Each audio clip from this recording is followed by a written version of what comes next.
pasta in your hood. It tastes like heaven. And we eating pasta and it good. I just started there. Yeah. We've ended careers before. They call us a lethal weapon.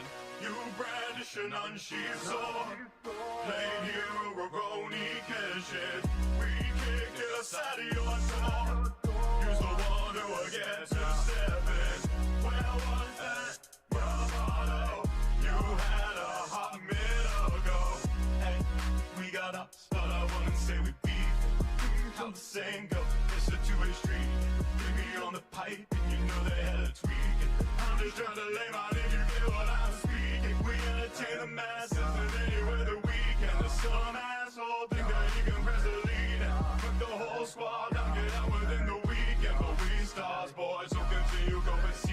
We've ended careers before. They call us a lethal weapon. You brandish an unsheathed sword. Plain hero, Roroni, Kenshin. We kicked it outside of your door. Use the one who will get to 7. Where was that bravado? You had a hot minute ago.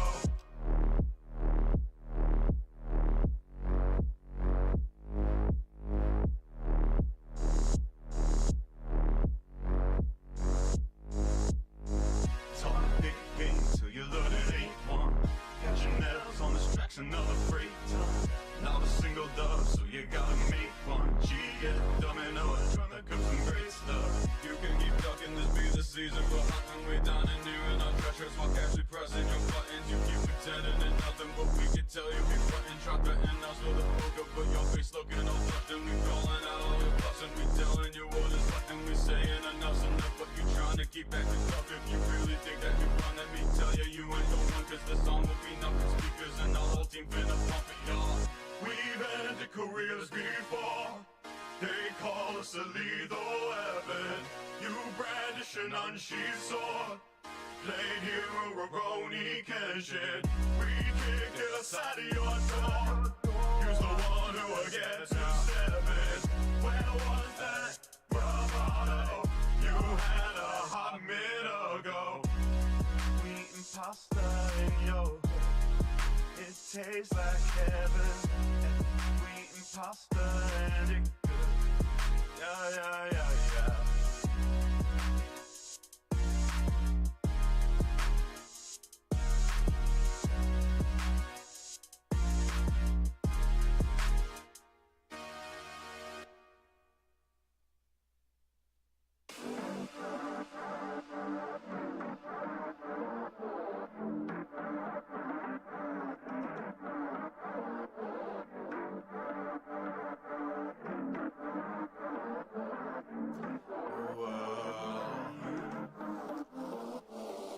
Thunderstorms, ending worlds, gods of war, clashing swords against thunderstorms. Hello chat, how's it going tonight? We have a special guest here tonight. Hey, there we go. I didn't know there was gonna be an intro or anything, and now I've got food in my mouth. I'm so sorry. No, you're totally good. You please you finish. Chat, today is very exciting. This is the first time we've got a people like to call non-VTubers flesh tubers. Do you feel offended by that? No, I love it. I mean, I prefer carbon tuber because all human life and all life in the universe is made up of carbon. So if you could call me a carbon tuber, that'd be fine. But flesh is also good. It is still accurate. There we go. Welcome. So tonight we have Leon from Words of Paradise. How have you been doing today? You told me that you were screaming at some video games earlier. How did that go for you? Yeah. I was streaming the original Resident Evil 4 game, which is objectively better than the remake of Resident Evil 4. The Resident Evil 4 remake is a shitty remake. Good game, but shitty remake. And I figured with the announcement of Resident Evil 9, I should play a good Resident Evil game because I'm pretty disappointed in the trailer. So yeah. Then I raged at it. I raged at one of my favorite games of all time because I'm a shitty streamer. So that's that. There we go. That sounds awesome. Thank you, chat, for letting me know that he's muted on my end. Let me take care of that. Professional over there. Wait, did I just do all that? And no. I got it on my end. I got it. I didn't get it. That's fine. See, this is why I tell him he should stay as the head mod sometimes. Anyway, chat, happy Sunday. There's stuff, chat. It's fine. Welcome. Get the stuff out of the way early. Welcome to Dogwave, the only stream where we talk about video games, news, and occasionally put in our own personal opinions. This week is a little bit big. We got the Switch 2 that finally came out, and there is some craziness that's going on around it. We've also got the new game trailers that have come out over the last couple of days, and I have kind of intentionally left myself blank on all of those because I wanted to be disappointed live.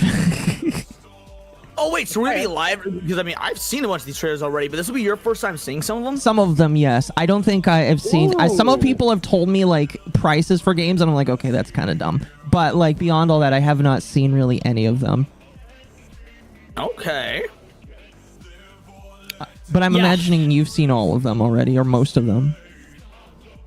The ones so State of Play was earlier this week. I watched that live, and then we did. Then there was Summer Games Fest. I didn't watch the covers of Summer Games Fest today because I was streaming.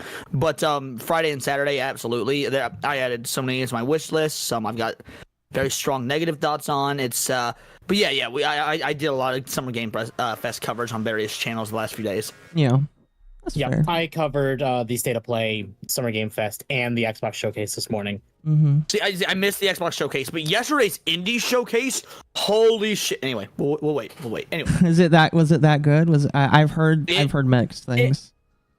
It was probably better than the actual showcase, or better than full Summer Game Fest. Really? Not only that, but like the Indie Showcase had one particular game that dwarfed everything for me. Like literally anything showed off. It was. Oh my god, but I'll wait. Fair enough. Well, before we get real too serious into it, how was your week? What did you do this week? What did this week? So Wednesday, we obviously did repo. Friday, typically because I do Final Fantasy 6 on Fridays. This week we did Summer Game Fest instead. And then yesterday was Helldivers. And then Baldur's Gate last night, which for anyone who's at my stream last night, you would know that we only had like an hour and a half stream. Yeah, because your computer died, right? Yeah, my computer had the biggest heart attack it's ever had last night. It's fixed now, at least I think. You think? Yeah. It hasn't misbehaved. That's good. That's good. Because you said, did you say that you were duo streaming, or are you still just using one computer right now? I'm still using one computer. Okay. The problem is, because I use a USB microphone, if I want to use this on my other PC, I have to unplug it from my main PC and plug it into my laptop. Right. Which is a little bit of a pain. You just need a very cool mixer like I do so that it can interact with both computers. I do. I don't know. Leon, do you duo stream, or do you just use one computer for your stuff? Well, what do you mean use one computer? Like, so, I thought most people use just one computer. So, and I do this mostly because models kind of eat up a lot of resources along with OBS. I use two computers. One streams and one does everything else with the functions of streaming. So, I bought basically that's awesome. No, I usually use one computer. Like, well, I mean, I have a laptop for like if I'm traveling. Like when we did the live from Las Vegas stuff, I did use my travel laptop and whatnot. But no, I just use one computer when I stream. Yeah. It's one of those things where you only really should do it if you are running such high intensive games on your computer and your computer can't handle it. And again, the only reason why I do it is because I run VTube Studio, and VTube Studio eats like a good chunk of your computer's CPU at a time. And since it always needs to be active, I just like, you know what? Spend $1,000, get a PC that's good enough just to do OBS and a model, and there you go. And the hardest part is getting the mixer to go. Well, and I've been toying with the idea of a lot of people told me to do this. A lot of VTubers told me to do this. Like I'm toying with the idea of getting a VTuber model for when I don't want to show off. Like for example, I'm wearing a beanie right now. Why? Yeah. Because I'm a dirty Asmongold-looking motherfucker who hasn't washed my hair, and so I was like, well, I'm not gonna show off that greasy mess on stream. Right. Wear a beanie. But like, if there's ever days like, oh, you look like an absolute fucking slob, model. Well, for me, that's pretty much every single day. But I totally understand that. I am curious, since you're thinking about a model, what kind of like what ideas are you thinking for a model here? Like, where are you going with that? I would just want to do like an anime-ified version of myself, like maybe with some cyberpunk aesthetic or something like that, because that's my favorite aesthetic. But in general, it's Based. like I don't. The reason, so I love having VTubers on my show. I love streaming with VTubers, but I'm a very naturally expressive person. If you haven't noticed, like Yes. a lot of voice inflection, eye movements. I talk my hands constantly. When I went to Vegas for like the big YouTuber meetup and whatnot, the comment I got the most was, "Oh, you're like this all the time." Like people didn't realize that this isn't a put on or anything. I'm literally just this fucking annoying and high energy in my real life, and there's nothing about me in my videos that's fake. And so since I'm naturally such an expressive person, I always worry that something will get lost in a model. And so yeah, that's that's why I'm always on camera, things to that effect, because I think there's a lot goes into seeing facial features, facial expressions, hand movements, the whole nine.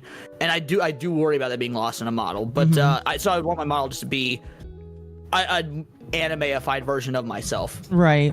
I will say, if you want something that moves your arms, because like the 2D live casting is just barely getting tracking movements for hands and feet. Like I saw somebody the other day showing off that they literally have full body tracking for a 2D model, which is unheard of and unseen, because it requires quite a lot of programming to get the 2D picture to move with all those different cuts that go into the drawing. But if you want something that like allows you to move your arms, my recommendation is a 3D model with hand tracking, which hand tracking is expensive. Lofty had back in the day, Lofty Pixels. The 3D is the way that I would probably go. It definitely, it's like extremely expressive. Temp, what did you just send me? That is my streaming account. Okay. I'm going to be putting our news up on that. Oh, so you need to invite okay. that account. Okay, thank you. My apologies. Like you got my ADHD caught me right there for a moment.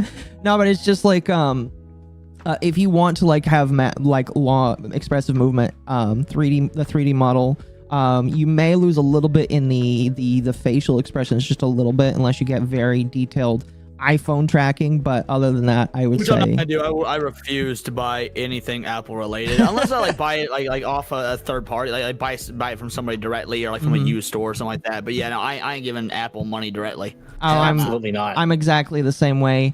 The only reason why I suggest Apple is Apple has the best cameras for a lot of facial tracking. Like unfortunately, that's what I've heard from other VTubers. Yeah. So that would be really the only reason for you to go with an iPhone, but I don't even have one yet. And what I use right now is I use an Elgato camera, and it's like a 2K camera, not $2,000, but like 2K in the wording, I guess. I don't know what makes that better, but it's like it's a 2K Elgato camera, and I want to say it does pretty good. I've talked to the Live 2D riggers, and they tell me that really there is not much of a difference if you program it extremely well. So, anyway, that's really cool. When you do decide to get a model, I would very much like to see it, because I do think this cyberpunk aesthetic is really good. My original model actually, like, I'd say that the jacket is probably the most cyberpunk part of it, but it definitely is my favorite aesthetic in the world. Probably next to, what's that one called? It's like cyberpunk, but it's not cyberpunk. Steampunk? Steampunk, yes. Yes. Yeah, and steampunk's good. Is like I've always had a fascination with cyberpunk, just as a genre from a very early age. Like I'm talking about in the mid '90s, and so it's just stuck with me my whole life. So if I could be some sort of idealized version of myself, it'd be one in a dilapidated future where somehow I'm struggling to survive technologically. Yeah. Well, there you go. I think that's pretty cool. That's pretty cool. What do I mean by riggers? Well, chat, you know what I mean by that. A rigger is somebody that rigs a live 2D model, takes the cut up of the drawing, and then turns it into a moving model. Don't be weird here, chat. Or it is Scooby-Doo talking about Harlem. Could be that too, I guess. It's not inaccurate. It's not inaccurate, no. It just depends on the day. I should have asked in advance if this is an R-rated stream or not, because holy shit, I'm sorry. It is. No, it totally is. It totally is. God. I try to avoid the very, very harsh slurs, unless there are black people that decide to say them themselves on the screen. But otherwise, right? No, I'm like, I will almost never say those slurs. My favorite slur that I will say on my stream, though, and I say it every stream, is the Pride Month slur that rhymes with fly larvae. Okay. No, fair enough. No, I mean, like, you can say retard. I all don't do you that on your want. show. I don't use that on other people's shows. No, that's fair. Now, you can scream retard as much as you want. I give everybody the pass for that. That's totally fine. But yeah, like, in general, like, just because YouTube is YouTube, people are getting demonetized left and right. In the game sphere right now, it seems. We'll just keep it chill for now, I guess. But anyway. Do you guys want to talk about the Switch and its kind of rocky release or semi-rocky? So, do we want to start with probably the saddest of all the news Yes. about the Switch 2 so far? Yes, we can. Here, let me switch So- over quickly. The voice actor for Peach found out the day before the Switch launched that she was being replaced. How old is she? She must be like in her 50s or 60s because this has been like almost 2 decades. Yeah, she's been voicing Peach for, I think someone said 18 years. That's dedication.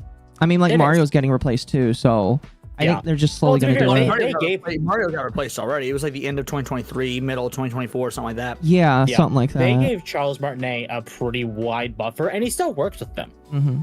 Yeah. I met Charles Martinet about 2-ish years ago. Actually,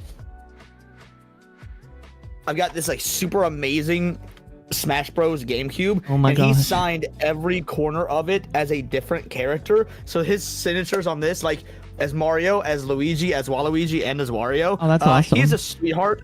And then ran into him like he super good guy. Got to like I met him at a con, then ran into him at a bar after the con, and it was really cool. Mm-hmm. No, yeah, he's That's really nice. fantastic. I think my family has met him in the past, I want to say, because my family, up until COVID, my family went to Comic-Con pretty much every single year, so they met him like once or twice.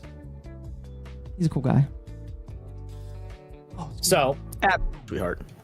this is what Samantha Kelly had to say, the voice actor for Peach. Yeah. Thank you for so many years of friendship and joy. I'm sad that it's over. I truly would have wanted to voice Peach and Toad forever. Nintendo let me know yesterday that they decided to recast these roles. I'm grateful that I got to do these voices for so many years. Peach and Toad are such strong and beautiful characters that I pray they live forever, no matter who voices them. Wait, she So voiced much Toad love. too? Yes. That's awesome. Oh, I had no idea. That's awesome. Holy shit. Wow. I do feel bad for her though, because Oh, yeah. like I'm not surprised she got recasted because they were gonna have to recast them anyway if say like they passed away or something like that, Yeah. have a buffer ready. But to have the rug pulled out from underneath them, to be like not even told months in advance, hey, we're recasting you, just last minute. That sucks. Yeah. Yeah, but unfortunately, like that's sort of the nature of the beast of voice acting in general. It happens in anime, it happens in the audiobook world, it happens, of course, with video games. Like, voice acting is such a volatile business that it's one of those things where I'm sure that Nintendo is probably getting a bunch of shit on the internet and in their comment sections and stuff like that, when unfortunately this is just a bad practice in the industry, and it's not related to Nintendo in the slightest. Mm-hmm. Well, I also it just came to mind. She might be SAG. Is she? And if she's SAG, then That that's would why she make should be sense. recasted. We did, you know what's funny, Temp? I don't know if we discussed it on the docket, but SAG has been like attacking that one VTuber that talked to Karina Bedecker. Leon, did you watch that video? Because a Karina Bedecker, the voice of Paimon, talked to a VTuber about her situation, and then he started getting attacked by random SAG the members. Backface guy? Yeah. I haven't watched the whole thing. I watched like a few minute, like 6 minute or something clip of it, Yeah. and because I wanted to dunk on that bitch for a video, and that didn't end up making the video. But yeah, fuck her. She's retarded. He was good though. No, yes. Oh my gosh. But yeah, he's like getting attacked because like people, including her, being like, "Oh, you trapped her into this interview." She's like, "No, she willingly came on to the interview and she willingly decided to answer all the questions." It was like, And oh, go ahead. it gets even worse. He actually before they published the video, he sent the video to her and let her review the whole thing to make sure it was up to what she wanted. To be honest, that's way more than I would have done with her. Right, but that was the little bit of courtesy. So the fact that's actually really great. Oh, so man. she approved all the questions. She approved everything about it, and then went after him anyway. See, I didn't know she went after him. I know that there was always going to be people that did, whether it be her fans, people that are just in this sort of the sphere on YouTube, whatever it may be. So I didn't know that she went after him. I've only seen the actual portions of the interview itself. No, yeah. A good chunk of, because we watched the entire thing. Was it last week? Yeah, it was last week. No, it was last week. It was last week we watched the interview. And a majority of it is just him like fluffing her up a little bit. Like he didn't ask her a lot of it. He literally asked her 2 to 3 intrusive questions. Period. Yeah, it was a very softball interview from the bits I've seen of it. That is. So. Yeah. And I do think that part of that is because it was all approved questions. But the fact that we got the questions we did, really, it was just like, woman, you really have no place to complain, because if you gave him the okay on all of this, like... Yeah. Well, that's the thing is, she's in just as much of a similar position where she's just looking for clout. She probably did it with the full intention of throwing him under the bus just for clout. It's possible. Not only that, but there's something about the what's the name of the game? Not Genshin Impact. Okay, sorry. Or is it? Yeah, Honkai Star Rail thing. But that whole Honkai Star Rail, Genshin Impact, that sort of gacha style. These voice actors, they are in controversy after controversy after controversy. I mean, once to twice in a given month, if I wanted to get quick and easy views, make a fucking video about these gacha game voice actors, or these gacha games in general, because they are always surrounded by absolute shit. And it comes off to me as a level of entitlement that I've rarely seen before. As somebody that's been around since the original Gamergate, I've gone to so many. I've been going to Comic Cons since I was about 6 years old. My dad's a nerd, so I've always met a lot of English voice actors. And there's always been issues in the voice acting community, whether localization, casting couch practices, the whole nine. But there just seems something about these gacha game voice actors that is so exponentially worse. And maybe it's because of the fact that most of these games are Chinese, and so there's a massive delineation between the American and the Chinese sensibilities. But it's really sad to see, because it makes me embarrassed for like our current state of localization, voice acting, things like that.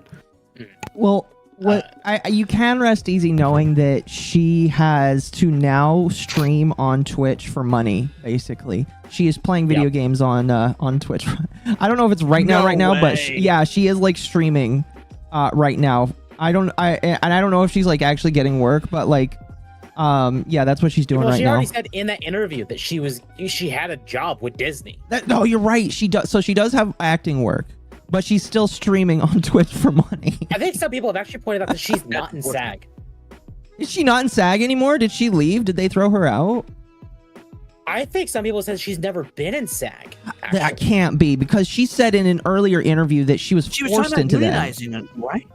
Yeah. She's been their champion. There is no way that she isn't in SAG, because she literally told a story about how she was forced into them because of how their union contracts work, where if you're not a non-union member, you become a union member by taking on their contracts as a non-union member. She was forced into it. The whole thing around Karina is a mess, because we don't know what's true and what's her. not. Exactly. Paper Bag Boy sadly supported Tectone going over Mizu, so he's not that great either. He did. I talked to him about it though. Yes. Behind the scenes, just said, "Hey, can you take another look at this?" And he told me he would. So I don't really care about that. I think that he's a good guy. I think that Paper Bag does good work. I don't know the specifics, but I believe, because I sent. What's funny about that is the video that you're talking about, Requiem, I sent to Mizu yesterday, and then that spiraled for like an hour. It didn't spiral. It was more just like a conversation, but it was funny. Well, it was a conversation. It's funny thing to bring up, but yeah, I think he's a good guy. I just think a lot of young creators fall into the trap of like doing very surface level drama coverage when it comes to VTubers, and if you can break that cycle early on, then they tend to become better creators, in my personal opinion. Yeah, So, he's still new to it. He's a little misinformed, but not unwilling to read and to learn. but yeah, I think Are he's you alright. referring to Tectone in that regard? No, we're talking about Paperback Boy, the one who interviewed Oh, Karina. okay. Because you were talking about how the Mizu Tectone stuff. So I didn't realize you had switched it to Paperback Boy. About Oh, this. yeah. So, Okay. So there was a video that Paperback Boy did on Cinder, and specifically covered Mizu's post of it, Oh, okay. and then basically supported Tectone going after Mizu about it. Yep.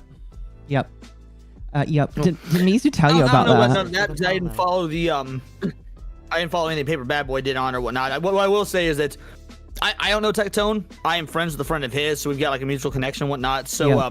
but like when it came to the Cinder stuff, I enjoyed his content. That was where I got a lot of the Cinder stuff. And then when Mizu came on my show the other night and explained some of the other sides of it, I was like, oh, this is really interesting. So I'm getting two sides of the story, and like as an outsider to this stuff, I was like, oh, this is just an interesting different views of it or whatnot. And Mizu made a good case for why Cinder was more or less thrown under the bus. Things were directed too harshly at her, things like that. But again, I'm only tangentially familiar with the situation because at the same time, right around the same time, there was the Kershaw stuff going on, which was far more interesting to me than the Cinder For a lot of stuff. people, yeah. I think the Kirsch stuff was like slowly simmering down, and then that picked up for a while. But Kirsch was still kind of happening tangentially because Anna Valens wouldn't put down the pen, and they still haven't put down the pen because Anna Valens made a new article recently that I covered where they're just like, an article that I have that I might be covering on my show tomorrow. I'm undecided as to whether I'm going to cover it or not, but yeah, well, 'cause I'm also a far more, compared to at least what I assume you guys do, not more politically oriented channel, which is why the Kirsten stuff was far more interesting to me because, like, don't get me wrong, I love pop culture, news, the whole nine. I love covering all that, and that's what the majority of my channel is. But we also go like deep into the political aspects, New World Order, World Economic Forum, fucking Palantir being a facade for the Elon Musk, Donald Trump stuff that was going on a couple days ago. And so, in that respect, like the Kirsten stuff was just far more in the realm of what I covered in the Cinder stuff. for sure. I think you and Temp would have lovely conversations about that stuff because Temp really loves talking about some of that stuff sometimes. So. Oh yeah. Nice. I'm down. Hit me up anytime. Oh, absolutely. He didn't stop pretending to be Randy Savage. That is the funny thing about that. He did. He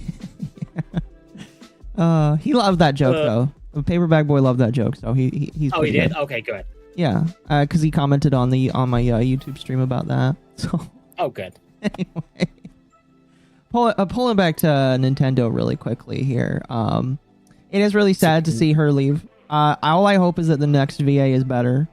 On the topic of VAs, because we were talking a little bit about how VAs are slowly getting inched out of Genshin. We're kind of hoping now. Leon, I don't know if you've played any Final Fantasy XIV or hear any of the Final Fantasy XIV VAs, but they are all British. They are not American. So they don't have the American like sensibilities that we are used to VAs having. And I don't know if that's a good or a bad thing because I feel like most American voice actors nowadays don't even have American sensibilities. They've got fucking communist China and Russia sensibilities. But so that's the thing. You'll notice it with like Final Fantasy XIV, Final Fantasy 16. Actually, Final Fantasy Tactics now. Tactics, by the way, my favorite game of all time. My favorite Final Fantasy game of all time, the original Tactics. We'll see if the I new can't one wait is to just play as it. good. I'm very excited for the remake, yes. But anyway, sorry, go on. No, you're good. You're And good. then Player Obscure, you're noticing more and more British actors start popping up. And the one key thing is none of them are on SAG because SAG is an American organization.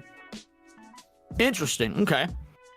So, like Ben Starr is for example. I think he lives in the United States, but he's not in SAG because he's British. Yeah, SAG So that's- Hero 101's SAG after getting cold, which it's been a couple years now. I made a video when that first SAG after strike was going on about 2 years ago now. We're roasting them because I think SAG after is a abomination, and I was talking about how I was hoping the AI would take over and they all need to lose their jobs, and I'm infuriated with organizations like SAG after, and the video did very well, got a lot of views, but that's some of the most hate comments I've ever gotten in my entire time on YouTube. And I stand by every single fucking word. So fuck SAG after, you're all fat friends of the channel, not my show. Anyway, Well, Call them all retards. SAG has bothered me since the live action actors.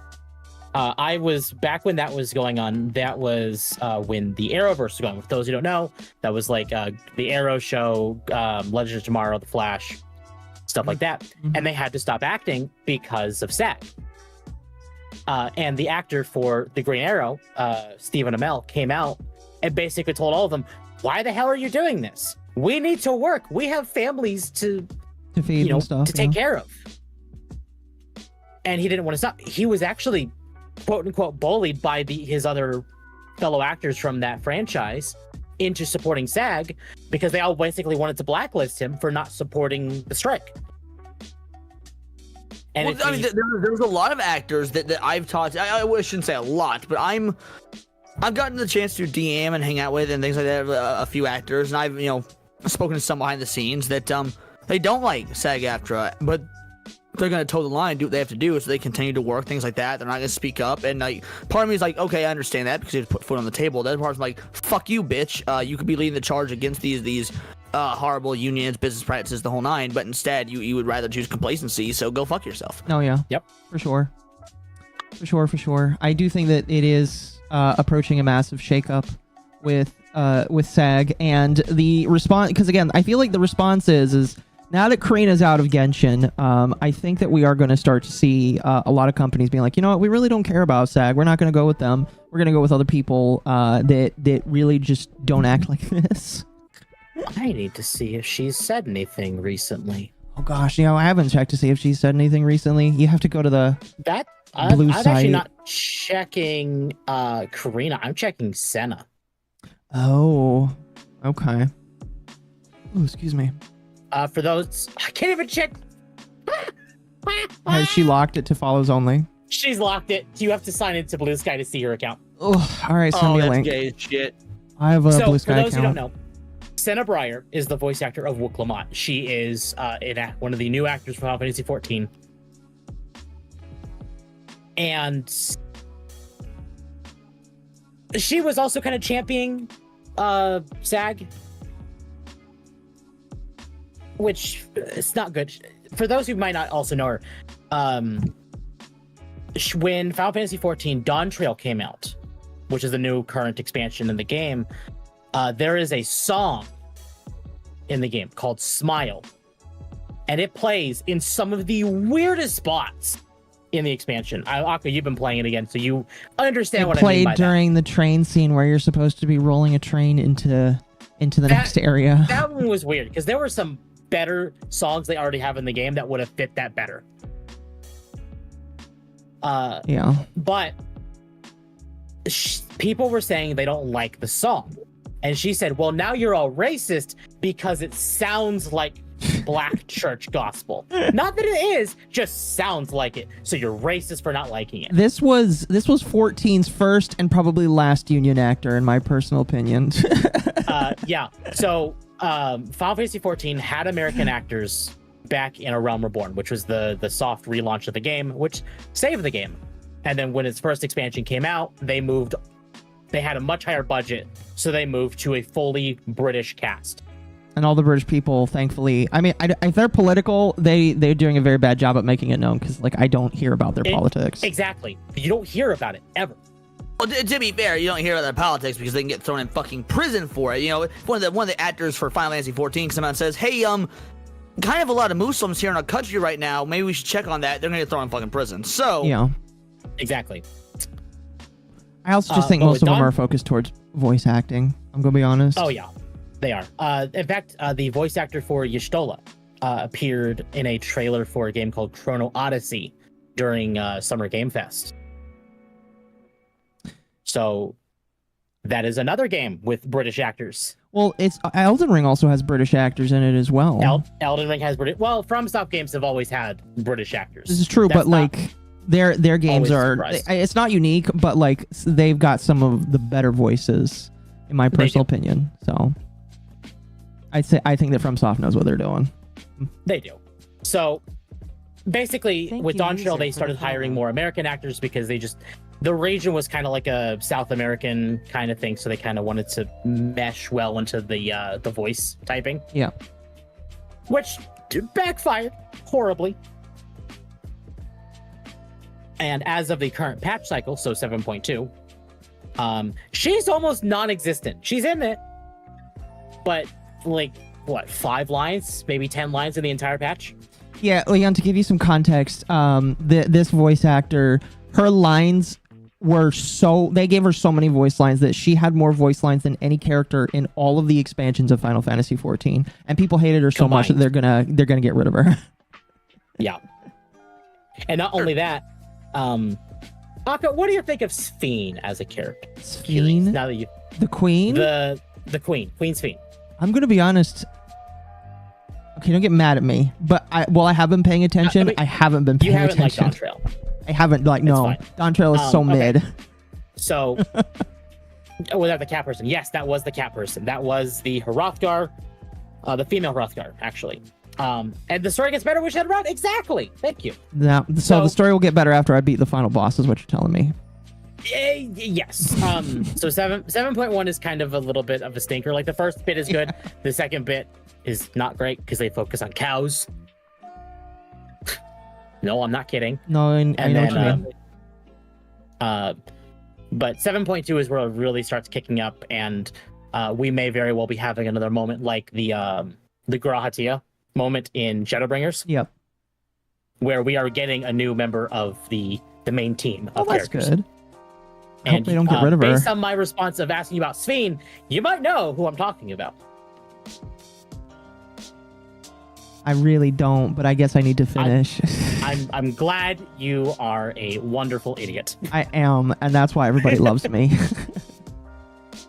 Anyway. Coolest thing I've ever played in Final Fantasy XIV is the crossover event in Final Fantasy 15. So that's fair. As someone who's been playing since A Realm Reborn, I absolutely love the game.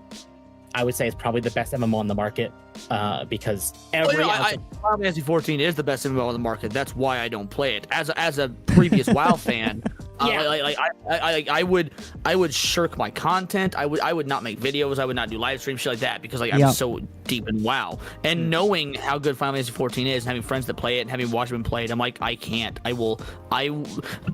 You will lose my channel hundreds of hours in nothingness. So I refuse to play. That's a good reason not to play. I'll be honest with you.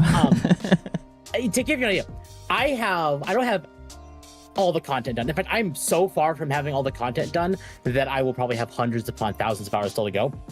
I have 6,500 hours in the game alone on Steam. Have you surpassed Destiny 2 yet? Oh yeah. Okay. Oh yeah. Destiny is at 5,300. So wow, that's 5,295 more hours than you should have put in that game. I know. No, I know. I actually quit Destiny 2 like what, a month ago, maybe 2 months ago. Destiny 2 was his 5,000 hours too late. That's too late. Destiny 2 was his. I'm sorry, I fucking hate that game. I hate Destiny. I don't blame you. Oh, I'm such a fucking Destiny hater, bro. The creator of the game, or both. I was gonna make a Destiny the streamer joke, and I thought, I don't know if this is the place for that, so I didn't. No, you're fine. Both. Listen, you can hate all of them. They've all cucked hours away of our life, so. The story improved since the initial release. Yes, the story for Dawntrail did improve. Honestly, having sat on Dawntrail since, because it's been out a year now, because it came out in July last year. Having sat on it for almost a year at this point, my opinions on it have actually improved. Is it the greatest expansion to ever come out? No. No. Is it the worst thing to ever exist?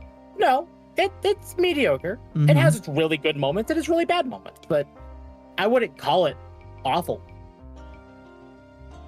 I mean, it's supposedly the start of the next 10-year journey. I hope it gets better. I hope that the next expansion is like our yeah. I know some people, I think you were talking about Under the Tea 2, maybe 3 weeks ago.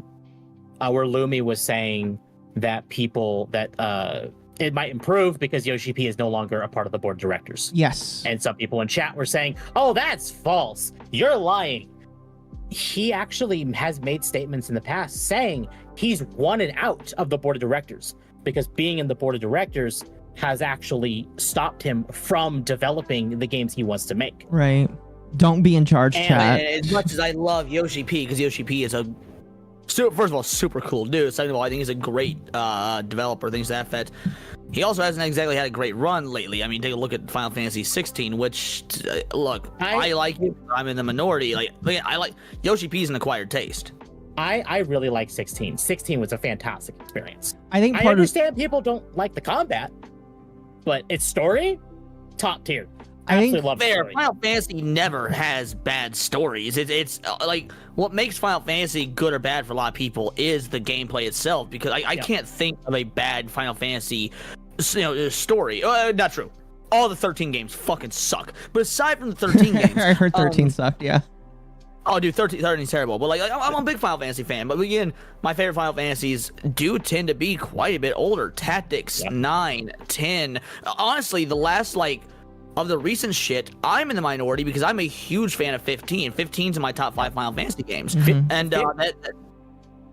no, go on. Well, 15 was actually the first one I ever finished. So I agree with you. I really liked 15. Yeah, I love 15. 15 people give shit on because of the gameplay, which again, as an old school JRPG turn-based fan, I agree and I understand with. I would rather go back to turn-based. However, 15 did something that most most RPGs don't get to do, especially JRPGs, because you've got such a large cast that you can rotate out in most RPGs. Not a lot of folks get character development. Whereas since Final Fantasy 15, you've only got the 4 main dudes, they're the only ones in your party, and they're together the whole game. You're driving in the car, and they just start having conversation with one another, and there's so much intricate they feel so fleshed out, and this is the bro journey, and it's such great character writing that I forgive the lack of turn-based combat, even as somebody who does prefer the golden age of turn-based Final Fantasy. Well, absolutely. But I think that's also part of the reason why I give Dawn Trail, the 14 expansion, not as much crap, is because while that was being developed, they were also working on 16. They were also working on now Tactics, as we know. So now, just because Square Enix, I'd be very willing to bet it's an entirely different team that was working on Tactics. Well, so the Creative Business 3, I think is what they said it was, is actually Yoshi P's studio. So, right, but even within studios, there's multiple different teams. Capcom has multiple different teams working on various different Resident Evil games at a time. It's not just the same team. Everything. So Yoshi P's studio, there's probably here's a team of 70 people working on a remaster/remake of Tactics, whereas you've got your main crew of 120 people or whatever working on Final Fantasy 14, 16, things like that. No, absolutely.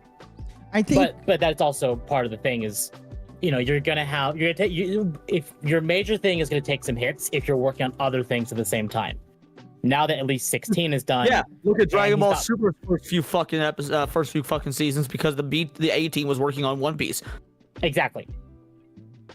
So, but that's the thing is, now that 16 is done, now that Tactics is, I'm just gonna say done, 14 should see a lot better quality content coming. hopefully.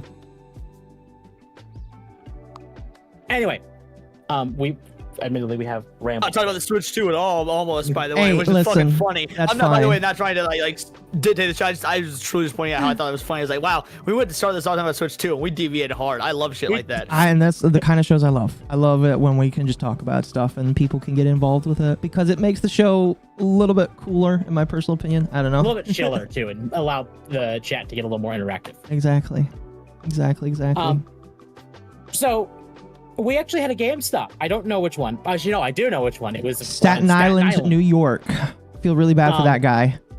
Was stapling the receipts to the Switch 2 boxes. And I don't feel like this is blameworthy because I don't think he knew. Yeah, well, that's the thing. And I think I was talking to a Cat or Malice about it, and I said that Nintendo needs to do a double take on the box because having the actual. Oh, go ahead. This is not a Nintendo box problem. I'm gonna come off as a Nintendo dick rider, but if this was a Nintendo box problem, we'd be seeing complaints about this all over the country or even all over the world. We haven't. Here's why I think this is. I think this particular GameStop at Staten Island probably had a fucking industrial level stapler, and that's what was being used. I would say so, yeah. I think this is a one-off instance of one GameStop that had again an industrial stapler or something like that, and these poor motherfuckers didn't know what they had, because again, if this was a Nintendo box problem, there would be lots of people in the grand scheme of the US or the world over making the same mistake. Well, absolutely. And there also is, we're at a point right now where people are looking for jobs. And if you get a job at GameStop, you don't know the Switch 2 release cycle's happening. You don't know what's X, Y, and Z is happening. If you're just trying to make the sale and you don't know what's in this box because it's just a job for you, stapling that's not a surprise. Now, even if you are just looking for a job, I don't know how you're not gonna know what the goddamn Switch 2 is. Like as someone who's worked retail, you get shit like this in stock. There's meetings like the night before or the week leading up to like, hey, just so you know, we're gonna have a huge influx of customers. Why? Because we're about to have a huge shipment of Switch 2s. We're gonna have midnight releases. All this shit. Like, these motherfuckers knew what they were handling. Again, I just think this is more of an ignorance of how to handle it in one rare instance. Yeah. No, I agree. I 100% agree. Because I looked at the box for this and like, I don't know. I personally don't feel like I would put the Switch right below the top of the cardboard. But again, it's not like Nintendo's fault, because Nintendo is not going to be like, oh, we expect that people are going to try and puncture this box. But by the same token, as somebody who worked for shipping companies and as somebody who has delivered packages for Amazon, it's just like if you put something that sensitive at the very top of the package, come on. You might just want like a little bit of a buffer, Like, of just like a little bit of a protection buffer. Boxes are made for specifically shipping. And if you don't ship that box in a condition where you expect a little bit of rough, because I don't know if people know this, but at USPS, they throw packages. And if it says fragile, they throw it softer. That's literally what I learned day one. I don't Also, know. USPS, get fucked. You're still technically part of the government. I know you're a 4-letter organization, not a 3-letter organization, but defund you as well. Fuck the USPS. They need to privatize. USPS, oh my god. They should probably privatize a little bit. I don't know. Yeah. Like, I was joking about the USPS because I ordered a 9070 XT recently. And I was like, well, it'll be here this day, so I expected a week after that. Mm-hmm. It arrived on the day of that it was expected. That's good. I actually ordered my kid this is and it just arrived today. I did not open it because I'm a good father, but the Legend of Zelda manga series with like that comes with the treasure chest. It was normally it's $150. Amazon had it on sale for fucking $70. Oh. So I was like, oh, I'm ordering this bitch right now as a gift for my kid, and it arrived today, and that bitch had some heftiness to it. So I'm gonna be looking when it gets open tomorrow as to whether or not there's some damage to that shit, because that's some collectible shit. It is, yeah. And those ones are really good too, because they are they're pretty faithful to the comics, and I think that like, unlike a lot of manga, they're just like purely safe for all consumption, basically. Well, I've also heard that they are written so well that they're not again as fuck, but they're very well written. I've read the deviation, because are they just sorry, I think it's the full on Twilight Princess manga, because I know there's the Twilight Princess manga, dude. Oh, it's too bad. I just switched it the other day. For the last 2 years, the background of my cell phone has been the manga panel of Midna and Link kissing, because I'm a Midna Link shipper, and like the fact that we got that in the manga, not the game, is so goddamn good. I love the Twilight Princess manga. I like manga over anime, so it's all right. I trust it more. I prefer anime, but that's because I move around a lot. I'm always up doing stuff, and so like you can't really multitask while reading. That's more about you gotta sit and do it thing, and I don't like doing that. So that's fair. Manga, I will admit, it's usually like better, but I prefer watching anime because I can multitask while doing it. Yeah, that's actually why I haven't watched any anime lately, because the last anime I watched was Daima, which fantastic. Oh my god, I loved Daima. I actually did like a 5 or 6 hour Daima review stream like the night it ended. My only problem is Super Saiyan 4. Like, don't get me wrong, I loved it, but how? Define problem. What's your problem with that? Because Daima is a prequel to Super. So how are they going to work Daima or that into I don't think Daima's a prequel to Super. I'm gonna be real. I don't. I think that Daima, because there's more plot holes than just Super. There's how Kibito and Supreme Kai, got separated from the Patara earrings, for example. Like there's a few plot holes in Daima. I could be wrong, but I think Daima is in an alternate timeline, just like GT, just like the Goku from the Xenoverse games, things like that. I'm on the other camp. I think it is, because they have actually said It is like directly after the Majin Buu arc. Directly after the Majin Buu arc in a different timeline. I mean, no, Daima is not a prequel to GT. GT is a completely separate thing. GT. I was saying that GT is in a different timeline. I think Daima is as well. Not the same timeline. I'm just saying that I think they could both be in separate timelines. Yeah. I'm not in the camp of I agree with that, but I want to see them kind of develop it more. Because, well, then when you consider the first battle of Goku versus Beerus, why is he using 3 and not Super exactly? Saiyan 4? It's stuff like that I can't rationalize them being in the same timeline. The only thing I can rationalize is stuff like, well, why didn't X, Y, and Z happen in Star Wars? Like, because we know the prequel trilogy came out after the originals, even though something should have made more sense if you had watched the originals first. But that's because X was created first. See, I feel like you should take extra care to make sure your ducks are in a row when you do stuff. But by the same token, Toriyama, I love him to death, but he is just a right by the seat of his pants motherfucker. He does not plan for shit. So, exactly. I feel like they're going to make it work eventually. Realistically, what I expect is just them to be like, oh, Goku just can't do it outside the demon realm, or Goku can't, like, forgot how to do it because Goku has been written to be an idiot. Yes and no. I actually take exception to the Goku being written to be an idiot thing, but that's a very long conversation. I could talk for hours about Dragon Ball. I think it's the greatest anime/manga franchise to ever exist. I know it's not technically the best in terms of writing or anything, but I do think it's the most historically significant anime/manga ever made. Absolutely. So I can talk for hours about it. I'm a big Dragon Ball fan. You look at my background, see there's all this statues. I'm wearing a Dragon Ball shirt. I'm a big Dragon Ball guy. So I completely agree. I think that they're going to end up like, because there is technically no canon to Dragon Ball, because then you have to think about like the manga and the anime, because both of them deviate from each other while still telling the same story. It's like, if you're wanting to find like a canon one, it's gonna be the manga. Completely straightforward. Like Dragon Ball into Dragon Ball Z, which is still technically just Dragon Ball in terms of the manga, into Super is the canon, like the actual if ands or buts canon. Exactly. So we'll see if Toyotaro makes it canon. I think he's going to. It's just finding out how to mesh it in well enough to make sense, because I think he is going to at least try and make it make sense. And I trust Toyotaro, to be fair. I've always trusted Toyotaro. I like his work, so. After the Granola arc, I'm hesitant. The Granola arc had some high highs and low lows. To be fair, so did the Buu arc when Toriyama was writing. Yeah, and I love the Buu arc, but it has some high highs and some low lows. Yeah, it did. Oh, we need the Moro arc animated, please. Dude, I've been waiting so long. I feel like it's never gonna come.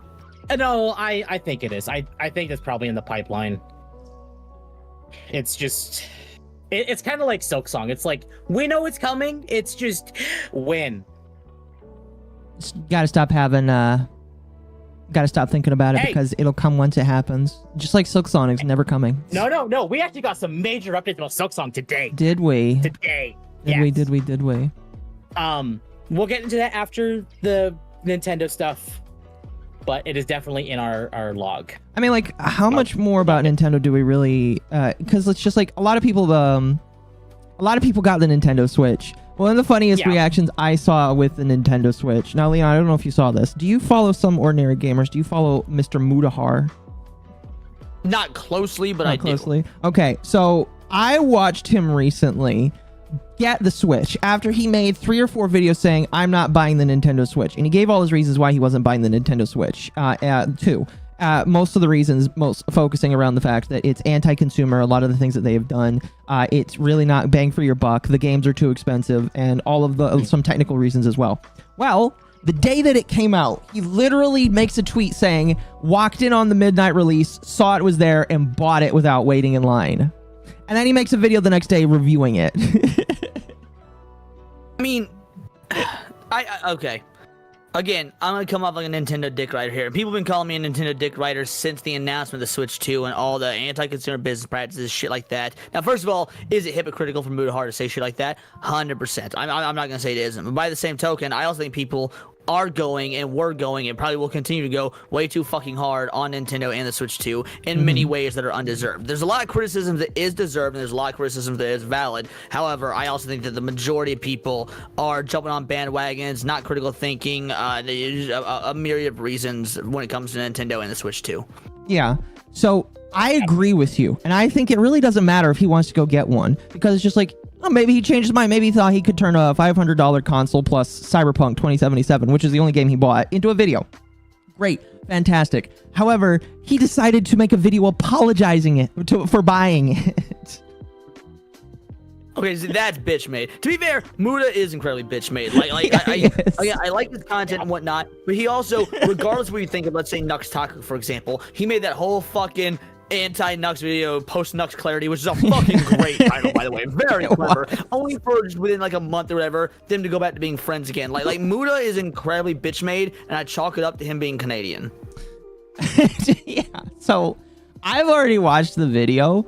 It's like a 12-minute video where he is literally just getting down on the floor and saying, guys, can you please forgive me for buying the Switch 2? Do you guys want to watch it? It's funny. We don't even need to watch the whole thing. It's just like the first 3 or 4 minutes where it's just like, guys, I'm sorry. It's your show. It's your world. I'm just living in it. Do what you gotta do, girlie. Temp. I'm gonna put this in the chat. Okay. And then before we get to the game show stuff, I did want to talk a little bit about Stellar Blade as well, because Stellar Blade has had some funky mods coming out for it, and it's not even out yet. Yeah. Some of them are funny. I believe, I could be wrong about this. We already have a Thomas the Tank Engine mod, I think. I will take 12 of those over Thomas the pregnancy Terrain mod. Engine. Did you see the pregnancy mod? I'm not surprised that exists. Are you? It does exist. It was funny. The fact that I saw it, I was like, you know what? The fact that it exists just shows us that we live in a society. Let me pause my music. Oh my god. All right. I haven't played Stellar Blade yet, mind you. I don't have a PlayStation 5 because I'm not a homo. I've been waiting for it to come to PC, so I can't wait to finally actually get my hands on Stellar Blade. Well, you can play the demo right now. Yeah, the demo's out now. Yeah, or I could just wait for the game and go all in at once. Like, I very rarely do I play demos. There's a couple of games that were shown off at the Games Fest that I'll be, okay, maybe I actually will. But as a general rule, I try not to play demos and I just go in. Fair enough. Oh yeah. Fair enough. I will say the one thing about this demo is I've heard that it can roll into your regular save file once you finish it. Well, that's what the PlayStation 5 one did. So I think people are saying that the Switch, the Steam one does the same. Yeah. Yeah. And for those who don't know, Stellar Blade comes out on PC on Wednesday. On Wednesday, I will be playing, chat. Probably not on Wednesday, but I'll be playing it. I'll be doing a couple streams of it. And we have exactly 10 days from the time it releases to maybe finish it. No, I won't be finishing it in 10 days, I'll tell you that much. Listen, ever since I went to talk about drama, I stopped finishing video games. Oh, I know. It frustrates me so much. Oh, don't worry. I'll potentially get to play some more video games when I come and visit you. Uh-huh. You've already said you'll be streaming when you visit. Yeah, but I'll be doing shorter stuff. I don't know. Anyway. Yeah. So yeah, there are some mods for Stellar Blade. This one is probably my favorite because it's like men's mental health mod. My health is already improving. Yes. So Based. yeah. Based. So mods are already happening. And I actually forgot to put this in the docket, but the CEO of ShiftUp has already said he approves of the mods and has been saying more. keep them coming. Yeah. Keep them coming. He's just like Obviously there will be no mod manager because Sony is a bunch of idiots. yeah. Sony is But- No, on Sony. he's Steam not. there probably will be. No. Sony is very anti-mod. I mean, that doesn't matter, though. It's just, they're so fucking Bethesda, specifically with the Oblivion remake, and yet people have been doing them. Okay. Like, if somebody is able to make a mod manager and post that mod manager, people can download it and run the proper programs, it'll be done. Let me rephrase. There will be no official mod manager. Not like Oh, Baldur's oh. Gate, No, obviously not. like Creation Club. Obviously not. Got- Like okay, an official I- one made by ShiftUp. There won't be. I thought you meant it's not even going to support a mod manager. I'm like, Oh, no, there's someone's going to make a mod manager and it's going to be fine. No, there will be no workshop. At least, and right now there won't be. They haven't said there will be, but they also have not said there won't be. But considering it's Sony as the publisher, very likely there won't be. So we have to rely on places like Nexus Mods, or other places to get mods. I don't think you're going to see mods like this on Nexus Mods, though, because Nexus Mods is being very gay. So instead, you're going to have to rely... Nexus Mods being real gay, but they've also started being a little bit less gay because they've gotten so much pushback. Like, when, what was the recent game? What was it that had the character, the black character that people lightened up a bit, and they took the mod down, but then people complained, they brought it back. Oh, yes. That was for Kingdom Come Deliverance 2. Thank you for Kingdom Come Deliverance 2. Like, they ended up they brought the mod back, and they're like, oh, we're sorry, we didn't... Shut the fuck up. You're not... So you know exactly what you were goddamn doing. You're Nexus Mods. You do this shit all the fucking time. Mm-hmm. But you know what? At least they brought it back. So, I'm not a fan of Nexus Mods, mind you. I'm not saying this to support them or anything. However, I do think that there has been such bad press around them lately. They're feeling the heat, and they're backing off a bit. Yeah. They have to, or else they're going to be going under. Right. Well, I think they're only managed by like 1 to 2 people. Because it's like a British dude, I think. Well, and that also kind of equates to the problem. They're British. Yeah. Don't get me wrong. British actors are great. British people are idiots. No offense to anyone British in the chat. Was I thinking about Yakutaro? Yes, I was, No chat. offense. If you're British in the chat, donate or go fuck yourself because British people suck. Prove me up. Prove me wrong. Prove me wrong. Anyway. Yeah, seeing mods for this is fantastic. Thank you. Oh, yeah. What was that? And seeing support from the actual devs for more mods. Oh yeah, they definitely want more mods. Thank you for the follow on Kick. I need to fix the Kick notifications because now they're happening more now. I actually wouldn't be overly surprised if maybe Shift Up made an unofficial mod manager and labeled it under like a different company name. That would be funny. I don't. Is that in their purview? I'm sure they could do it as long as they like made a different company of like the same devs and just said, hey, here's like a mod manager, but it's not official, so they can't tie it under the Shift Up brand. That means they can't tie it under the Sony brand. So, I mean, they are a gacha game owner, so they could pretty much do whatever the fuck they want. Exactly. And they're making a new game eventually. I think we talked about that last week, but yeah, they're working on a new one, and I'm excited. And it's even more sexy than these two. Oh, yeah. I'm excited. We actually had to be very careful showing that one. Wasn't that one like... I mean, here's the thing. All gacha... Well, not all gacha games, but like, especially their gacha game, it's just like, how the fuck do you get away with making that a rated T game in the App Store? Yeah.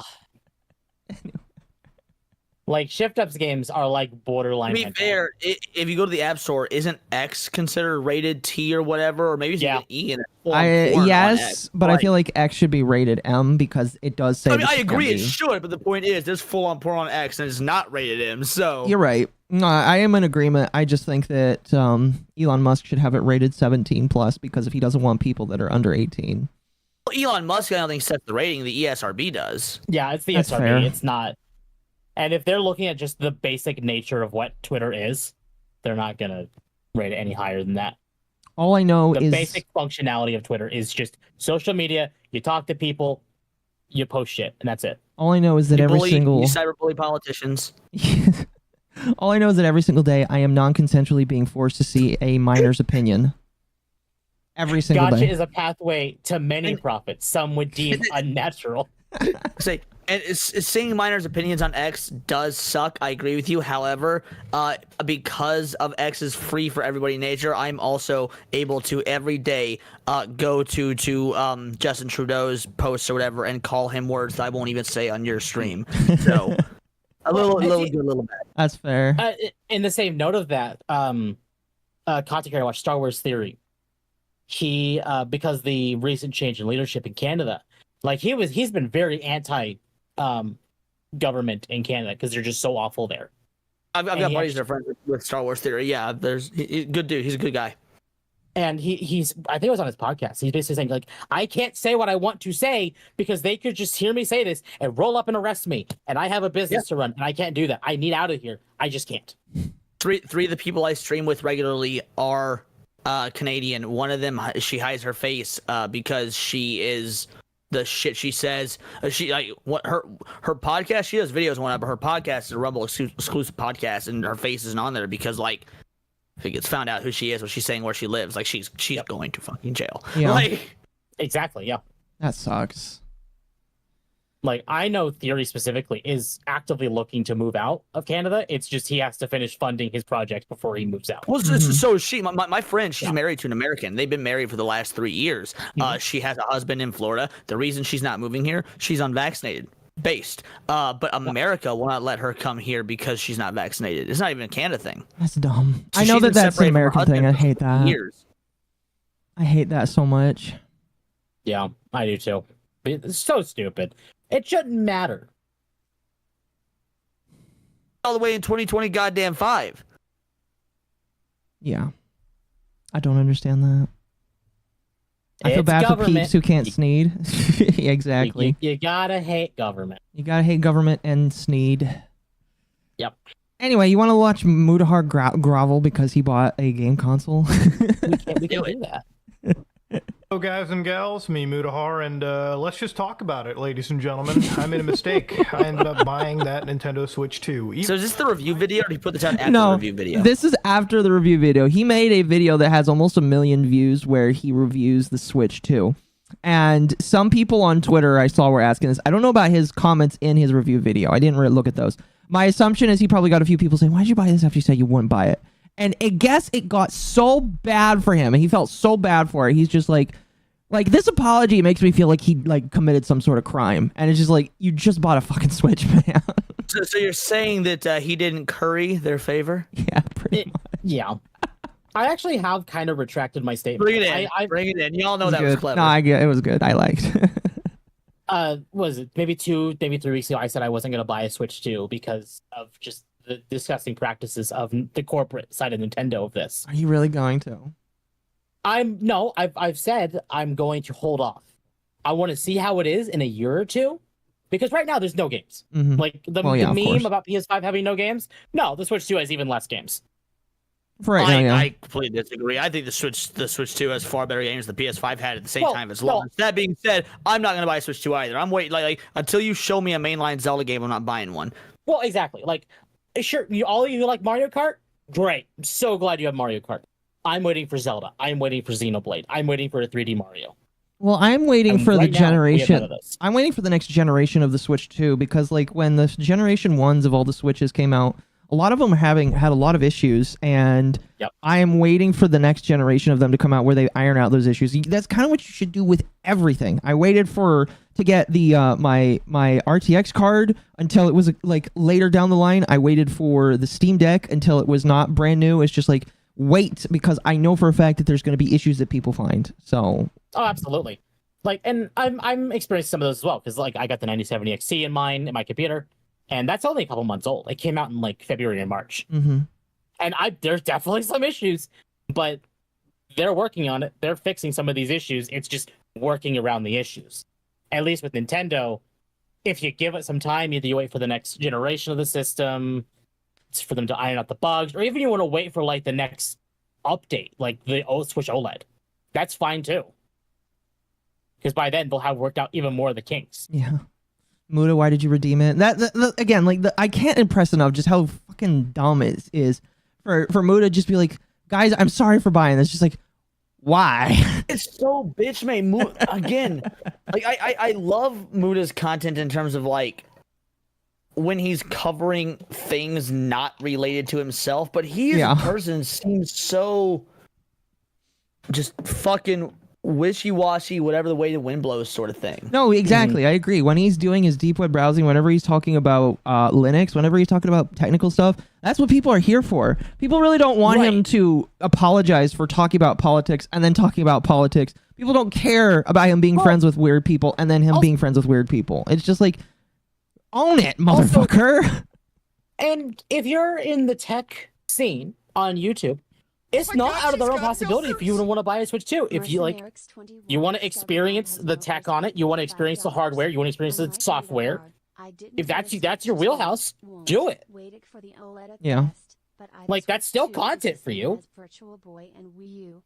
Yeah, I don't Like know. it or don't like it. I again, it's just like my major problem is just like all you need to say is, guys, I know what I said. I'm buying it. All you had to do is just be like, I bought this, so you don't have to. I changed my mind so that I can make a funny meme off of it. And it's just like, yeah, people are gonna say that you're a little wishy-washy, but it's just like that's a better way than just being like, guys, I'm sorry for contributing to consumerism and making the problem worse. Because like as we go through this, he's like, I am contributing to video games getting worse. It's just like, the fuck up, dude. You're the one fucking purchase you make is not wasn't is when Nintendo. Oh my god, Nintendo was gonna choose not to make the Switch fucking 3 if Mudahar didn't buy the Switch. Dude, shut the fuck up, you self-aggrandizing queer. yeah, just continue. So hard not to use my normal lingo. I'm so sorry. No, you're good. That No, one's you're fine. That one's fine. I don't mind that one. All right. To hold off. I wasn't just going to go buy it outright. And there I was, going on a midnight release, and I ended up picking it, just on a walk-in. Now, of course, ladies and gentlemen, there's no way... Now, that actually is interesting. He just goes in, walks in, doesn't have a pre-order, and just buys one. Yeah, it's That just- might actually be an interesting say of how their sales are going. That is an interesting say of the So sales, I've yeah. got a few friends that were able to score one without the pre-order, and both of them said the same thing. They were at Walmart, and Walmart had one left. So my assumption is that so there was a lot of people reporting that their Switch 2 pre-orders got canceled, specifically through Walmart. I don't know how it is through GameStop, but Walmart had a rash of cancellations for their Switch 2 pre-orders. Yep. And so I'm assuming the pallets and stock were already ordered, but because the pre-orders weren't there, they had leftovers, and that's why people were able to buy them. So the initial purchase was there, because there was all these reportings that Switch 2 sold out of pre-orders. But if your pre-order gets canceled after the fact, that sale is still marked in terms of shipping. So you probably basically have extras that are able to sell just to regular consumers at that point. I can believe that. Yeah, I can believe that. I don't think it's as simple as, oh, maybe they just made too many. I think it can probably be as simple as that. Well, another post, like Lost Plots or Noble, he had made a post saying, hey, I just walked in. I didn't go to a pre-order. Noble's still around? Oh, yeah. I haven't watched Noble in ages, bro. Oh, yeah. No, he's still around. But he made a post on Twitter saying, hey, I didn't pre-order the thing. I just walked into Best Buy and I bought it. Cool. That makes him the first person to walk into a Best Buy in the last 3 years. I don't know about that. I walked into a Best Buy like 2 weeks ago. I like Best Buy. I used to work for Best Buy, actually, but like they dying, bro. They were dying when I worked there. Well, Yeah, like they're no, getting rid of physical they're media, done. so yeah, the moment that we're out of physical media, it's just like, I mean, like I don't know, people are still maybe gonna go there for TVs and dishwashers, but you can get a lot of that stuff from other big box stores. And that's the thing. That's what they sell, these big giant pieces of equipment. Which by all means, fair enough. If that's what you're gonna buy, go for it. But like, that's not what I went to Best Buy like for their guitars, and they got rid of those. And then like, oh, I want to buy DVDs or video games or everything. They got rid of those. I ain't got no good goddamn reason to stop into Best Buy nowadays. You know what? That reminds me. Thank you for the reminder. How much is Sonic 3 on Amazon? I still gotta buy it. Based. You did just Fucking tab based. out on your main screen, just letting you know. No, I know, but it's Okay, still the good. stream. Good, The good, one good. I'm- Just making sure you know. Just making sure you know. Okay, so it's $23 for the 4K version. I'll just buy it like next week or something. Anyway, we can continue. To sugarcoat or cut around this, I did in fact commit a hypocrisy. I made No, you bought have hardware. not bought this product. Now, I made a few videos on the Switch 2. Well, not a few, several. I do kind of want to bring up this because he's like, I said something I shouldn't have said. I said I wasn't gonna buy it, and then I bought it, and I'm apologizing. Which don't apologize for this. It's so stupid. Yes, that's Dude, the problem. Homie is talking like he's like, oh, I've got a friend that raped somebody, and I'm still associating with them. I'm sorry. Like, bro, you bought a fucking Switch 2. Exactly. That's the thing. You would have thought that he hurt somebody in this video. This video's like almost 100,000 views, and all he is just saying, I'm sorry I contributed to consumerism. I was like, why? And the other problem with the Switch is people are saying like, oh, if you do anything, you brick it. Apparently, the people that were saying if you do X, Y, and Z, if you brick it, we're all lying out their ass. Well, that's good to know at least. And like the Mig Switch thing, especially, that's not bricking the system. Anything they're doing is not bricking the system. Don't get me started on the bricking stuff. I've been fighting off retards up on that front literally since the announcement of Nintendo being able to have the ability to do that. Now there are some concerns, like if the battery starts inflating, you got to replace the battery. That's a different thing, though.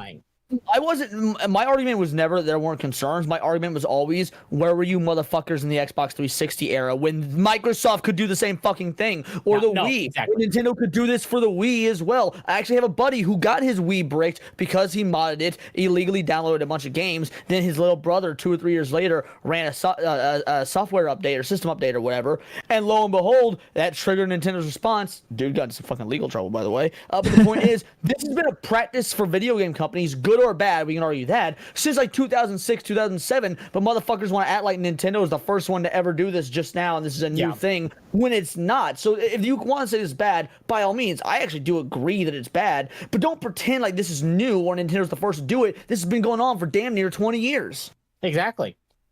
I would say the biggest problem right now with Nintendo is the $80 games. Even then, I agree and disagree with that. It's I've been saying for like a year now, games are going to start being damn near $100. I think that GTA will be the first $100 game. GTA 6, that is is $80 games a problem? I agree, absolutely it is. However, if Nintendo wasn't the first to do it, Microsoft would have been, or if Microsoft wasn't, Bethesda specifically would have been, or Bethesda wasn't, Rockstar would have been. The point is, someone had to pull that trigger, and people are acting like it's a Nintendo problem when no, this was coming no matter what. And if anyone makes games worth $80, it actually probably is Nintendo. Exactly. Yeah, I gave the example probably. A few weeks ago where it was Elon. Like everyone was like, "Oh, we're overhiring. We don't want to fire anyone," and then Elon just kicked the can and started just firing people left and right when he bought Twitter. That was what opened the floodgates and just allowed everyone to start exactly the same. firing. Yep, exactly. Like, I wouldn't have been surprised if they moved to the $70 standard for all their games. That wouldn't have shocked me.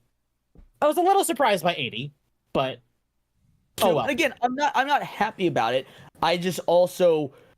Everyone's rallying around till they be super anti-Nintendo, and it, to me, blows my mind. It's like Nintendo's been giving us good quality games since the inception of Nintendo in the gaming industry. Why are you guys not acknowledging that this dam was going to burst at some point, and talk about the state of gaming as a whole instead of lobbying all these accusations at Nintendo specifically? It's very narrow-minded, in my opinion, very tunnel-visioned. It's a complex issue, in my personal opinion, because I listened to Mr. Mediker talk about it, and he's like, well, here's the problem. A long time ago, they did say that when we were getting digital download games, that games were going to be cheaper, because if a game is digital only, it shouldn't cost the same as a cartridge game. And it's like, yeah, I kind of agree with that. I definitely agree with that. If I'm not paying to have a piece of plastic that comes to my house with me, yeah, it should be a little bit cheaper. That didn't happen. So, like, the fact that we're getting increases on games is, I think, to some people a little upsetting, when it shouldn't be as expensive, when we aren't paying for these cartridges, but now we are paying for these cartridges just so we can download the game. So I do think it is kind of complex, because I actually talked to some family members that are in business, and they're like, well, maybe it's inflation. It's just like, yeah, but I don't feel like that's really all it is. I don't know. If it was inflation, I do think inflation is a part of it, but I don't think that's all of it. Yeah. If it was inflation directly, we would have seen this like a year or two ago. Not well, to be fair, we sort of did with Tears of the Kingdom being the first $70 Switch game. Like, yeah, I chalked that one up to inflation. But that's because it was the first thing, and that was around the time eggs were going up exponentially. Biden was still in office, things like that. I was like, damn, we be feeling the effects of inflation, bro. But I think there's more to it now. Here we are, 2-3 years after Tears of the Kingdom, and it's not just inflation. No, no. It's also absolutely Magma. not. Don't worry, we'll be talking about that. Good quality looks at Pokemon. Oh, I have choice words for Game Freak after today. I have got plenty to say about Pokemon. But yeah, we'll hang tight. By the way, did you see Game Freak's announcement today? I don't know when you guys usually hit supers, but there's been several, so I don't want to. Oh, I will take a break after this. I do have a text to speech, so the ones that are over 5 read out loud. And sometimes I'll reread them, but yeah. So we'll get to supers before we go on to the game announcement stuff. Yeah. So we'll I just go want to through make sure Muda. that I was like holding that up or whatnot. My bad. No, you're totally you're fine. fine. You're totally fine. If anyone's holding up, it's me because I just won't stop talking. No, you're listen, Tim. This is your night that I do with you, so it's good. That's why we call it Dogwave. Anyway, we have. Well, I don't know how long of this Muda video you want to watch. If you want to watch the whole thing We'll or just not. watch a couple minutes of it because, like, literally, several. it starts cycling 6 minutes in, so we'll just watch Fair. 3 to 5 minutes. Understood.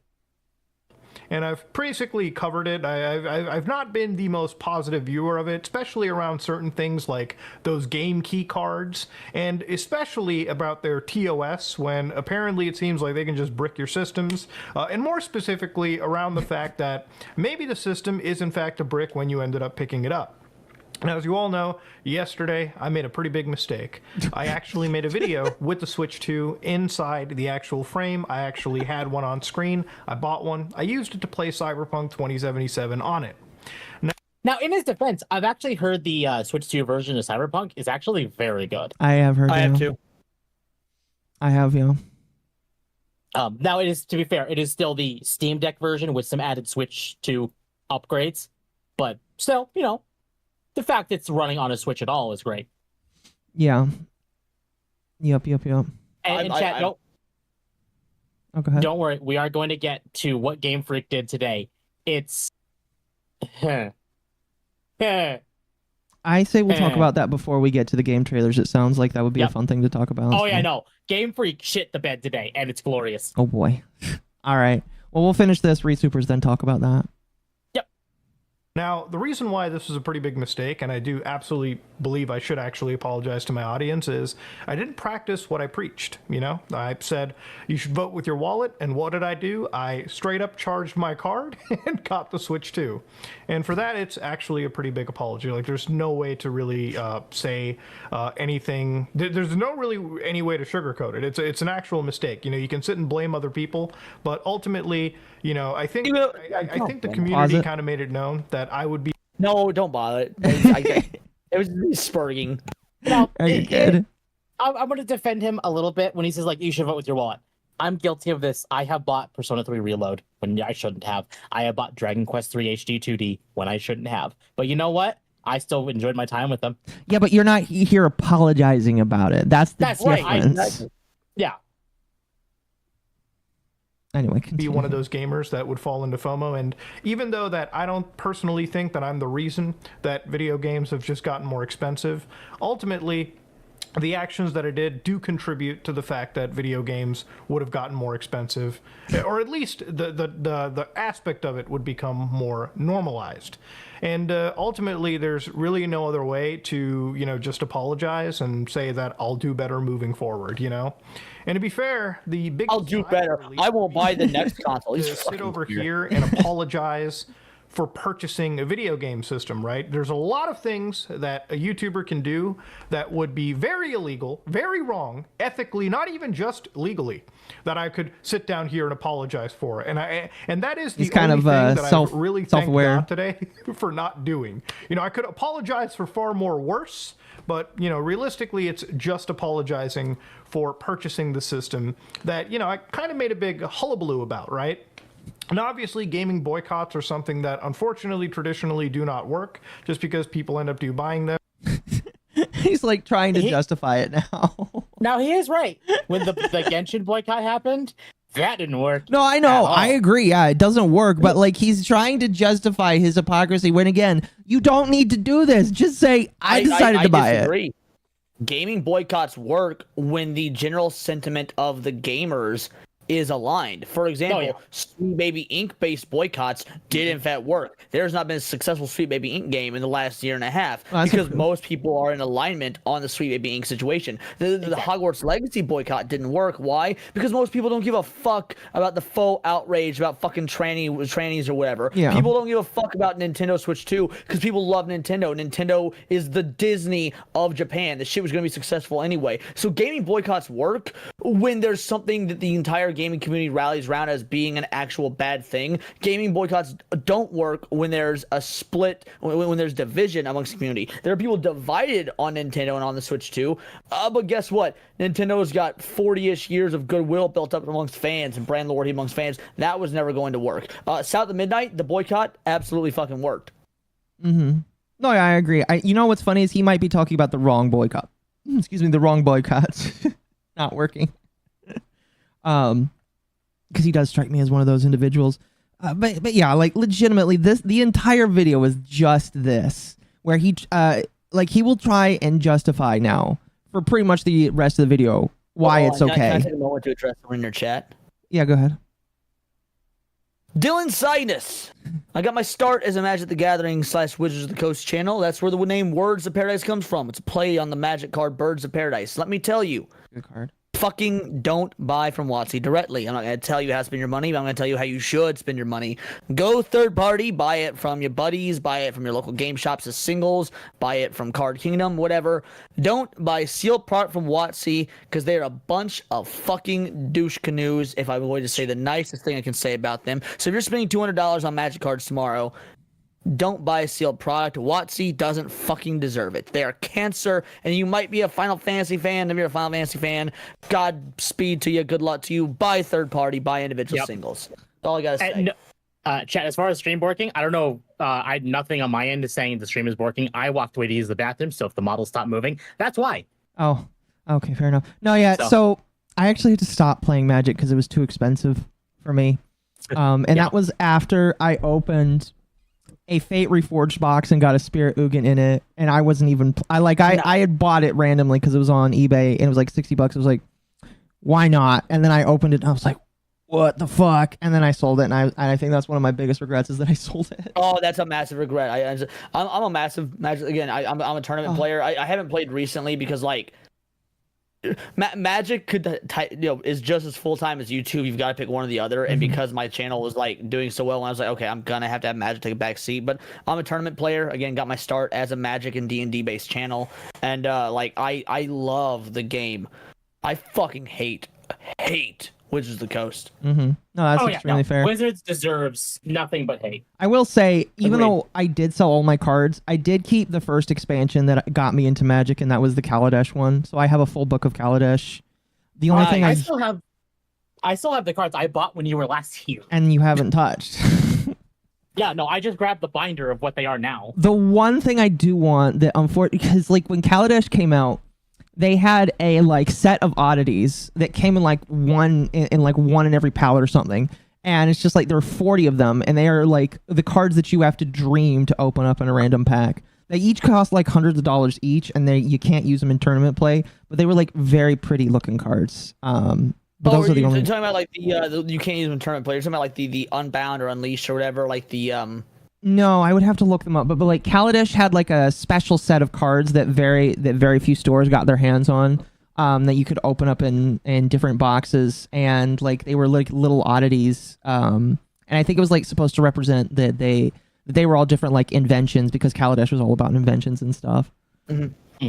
That was the only ones I didn't have. Yeah, I haven't seen these cards, but yeah, that's awesome. I normally keep my main commander deck just right off the camera to the side here, but I moved it because I was playing with my buddies the other night. Yeah. Fair enough. But yeah, I used to love Magic a lot.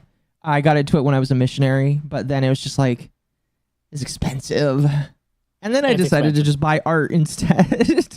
It is a bit of a cheaper hobby than Warhammer, though. As someone who's recently gotten Warhammer.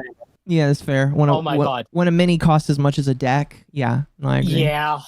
And I've only played Warhammer a handful of times, and I love playing Warhammer, but I always played with my buddies who already had multiple armies, so I just used theirs because I was not ready for the financial investment as Warhammer. So like, I'm a Warhammer casual.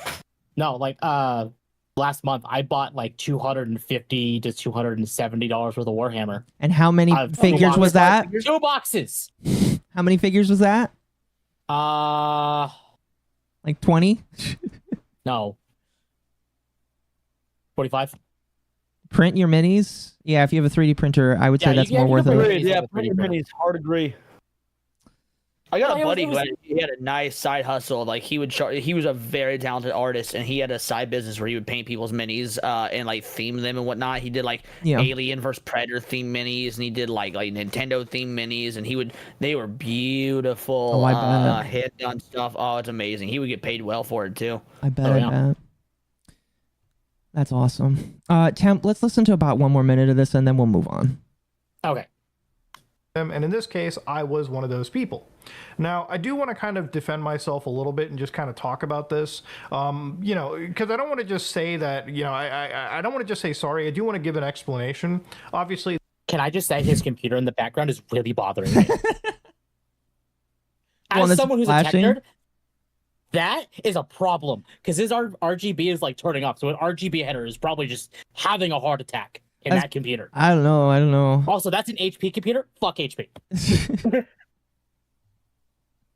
that night I was coming home, bought a Switch, and one of the reasons I wanted to buy the Switch is to kind of look at that brick capability. I wanted to see if you can fire the system up, you can make a local account, you can connect without, utilizing any patches, and thankfully you actually can, as long as you have a Switch 2 and of course a game, which this is something that I'm actually keeping stock, or not just actually, I had a Cyberpunk 2077. As long as you have a game with an actual, completed update on the cartridge, this system is completely usable offline, which was pretty important to me because I didn't want to see another system release as a pure on brick. So as long as you have a system with, again, a video game, it seems things can just work out of the box.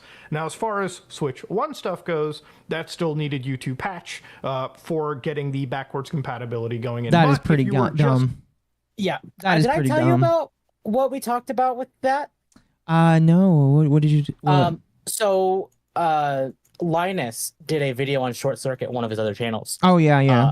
unboxing the Switch 2, and he used Breath of the Wild as like an example of how the Switch 2 would run, and it was running at a capped 30 frames, even though we know it can do 60. Yeah, I know. I remember And that. he found Yeah. out that he had to pay the extra $10 or buy the Switch 2 version just to get the extra frames. Yeah.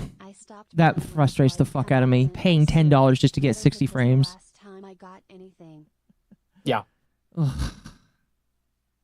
buying Switch 2 games, then surprisingly, everything just worked out of the box. The other thing I wanted to see was, again, the functionality of these games too, especially one game completed on the system. And for that, I played Cyberpunk 2077. In fact, that was a pretty massive section of the video where I just showed the game actually running for anybody to come into the video, watch, and see. Now, I could make the video overly negative, or I could make it overly positive, but the reason I just kind of went the way that I did was I wanted to just objectively look at this product as what it was and talk about things, right? And, one of the things that I kind of read was like, the grifter stuff. You were just grifting on that hate.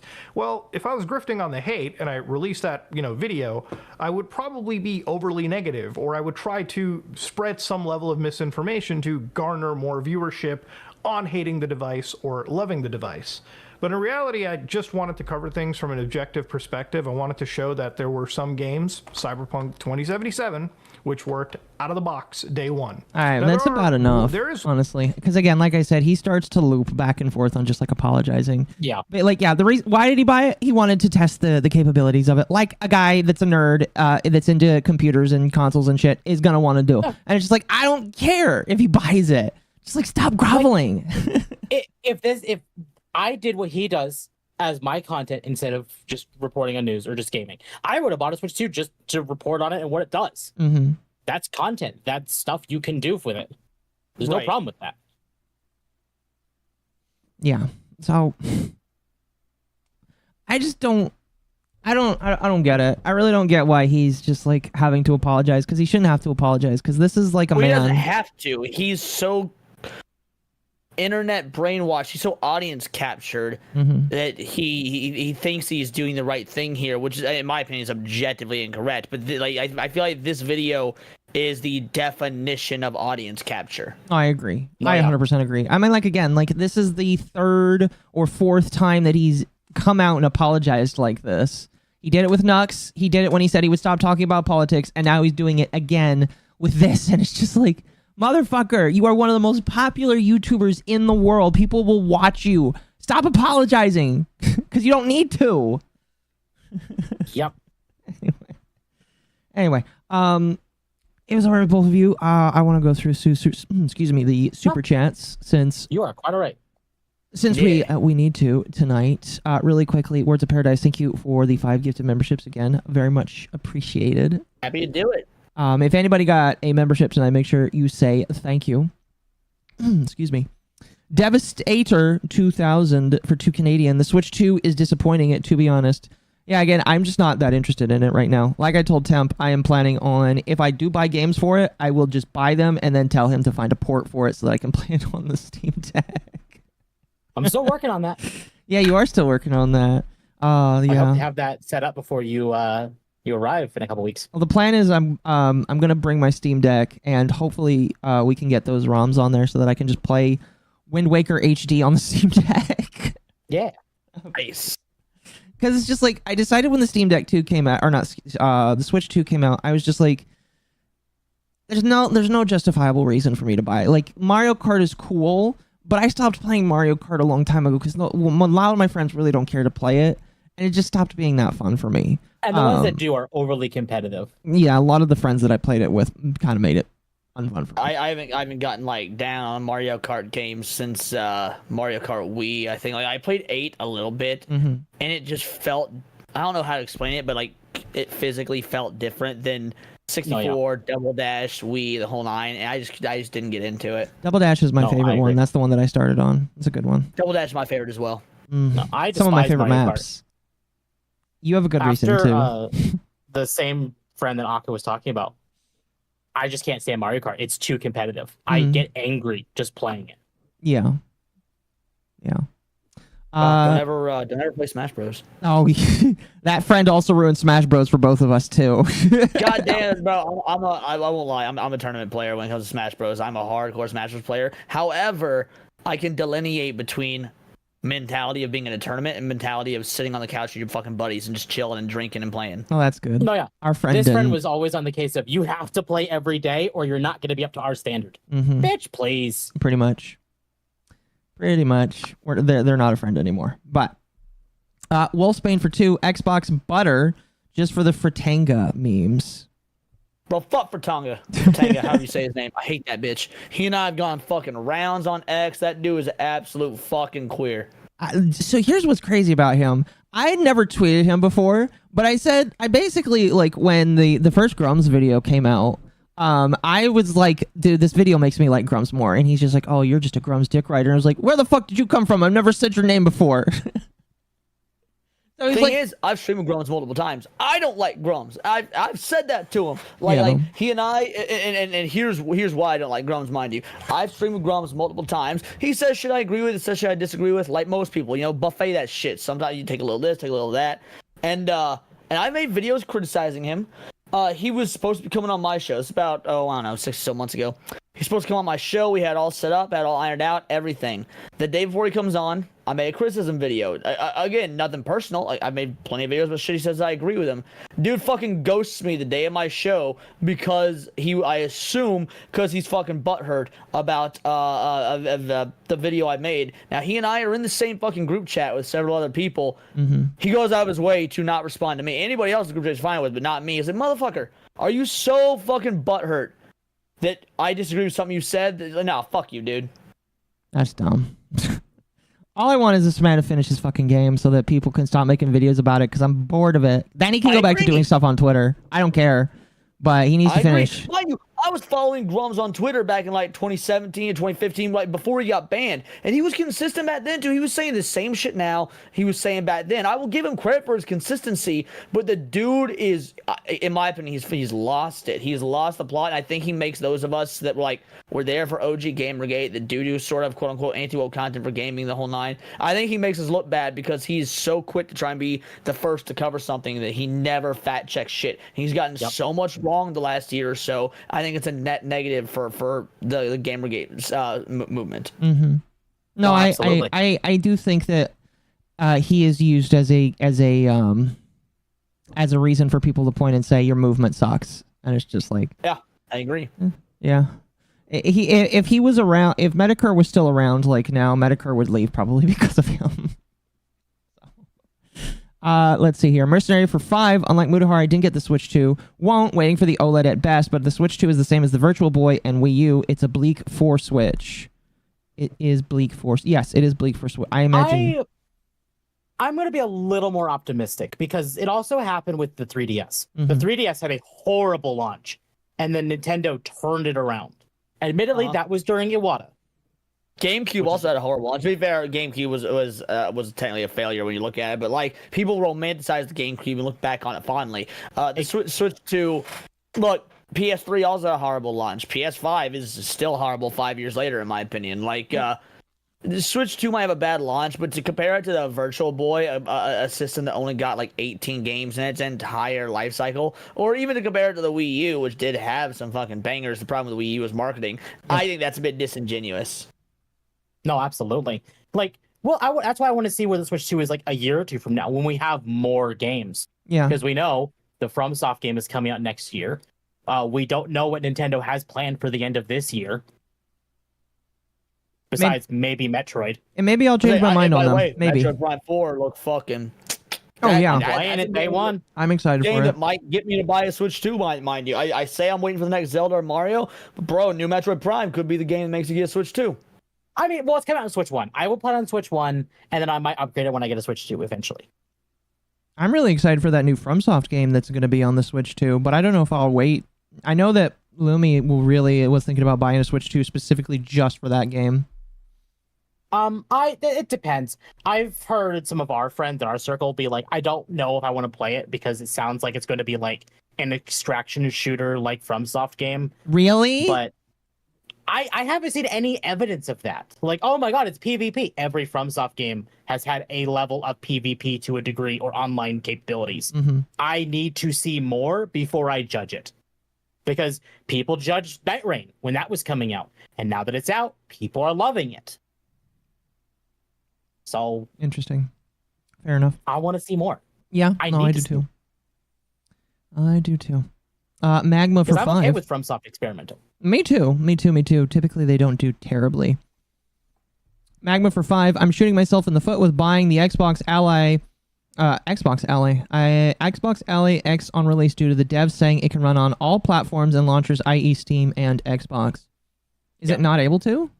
So that was an announcement that Microsoft made today, is that they're partnering with Asus to do their own handheld. So instead of making a direct like Xbox handheld, they're partnering with Asus to make an ROG Ally X with the Xbox specific app, like their operating system on it. Mm-hmm.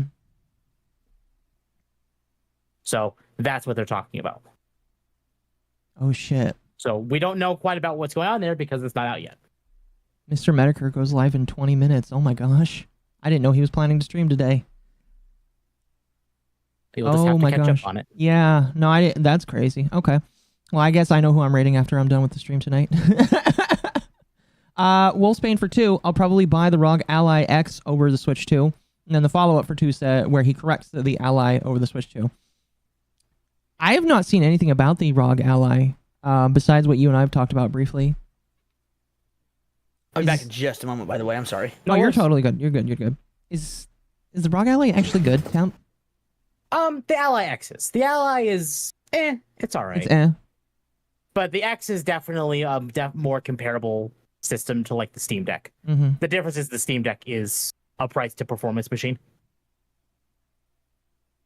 And is Fair more enough. console-like, whereas the Ally X is a Windows handheld.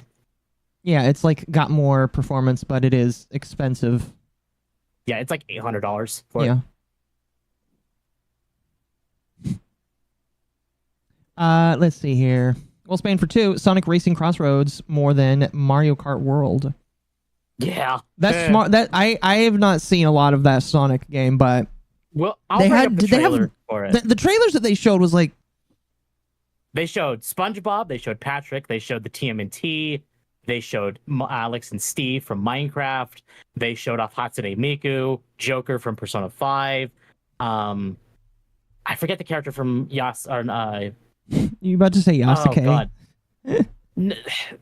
Yakuza, or Like a Dragon. It's more specifically Like a Dragon, but yeah.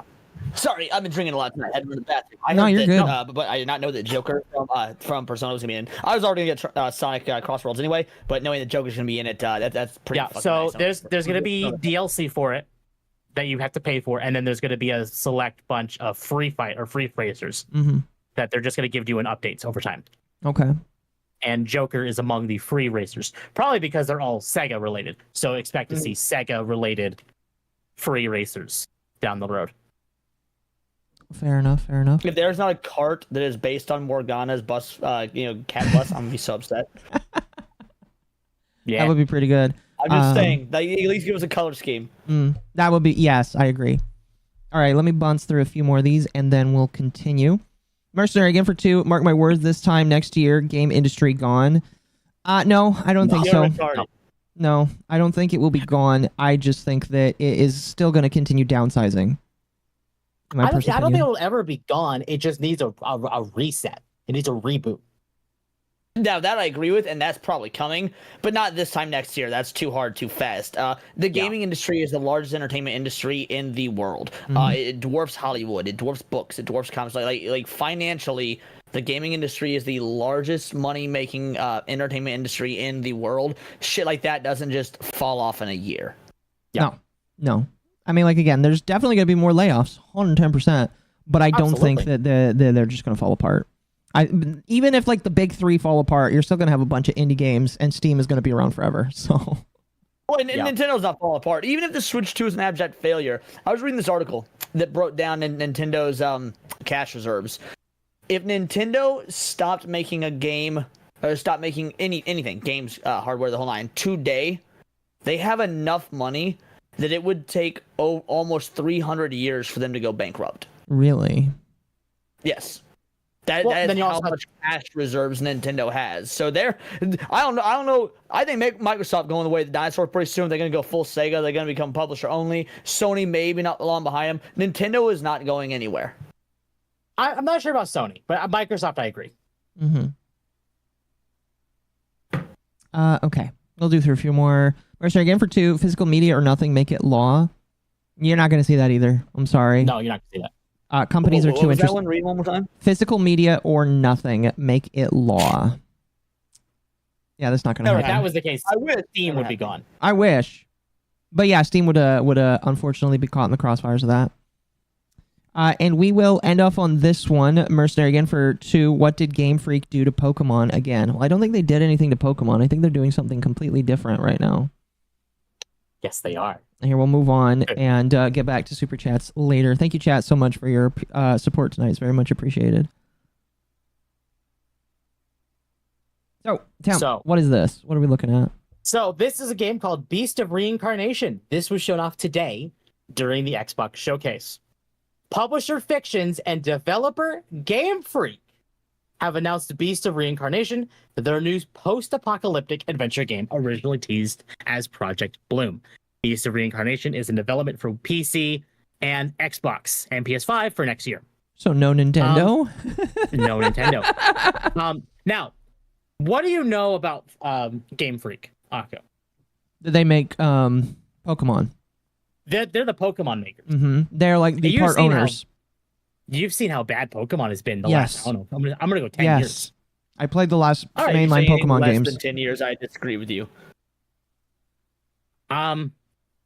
Give this trailer a watch.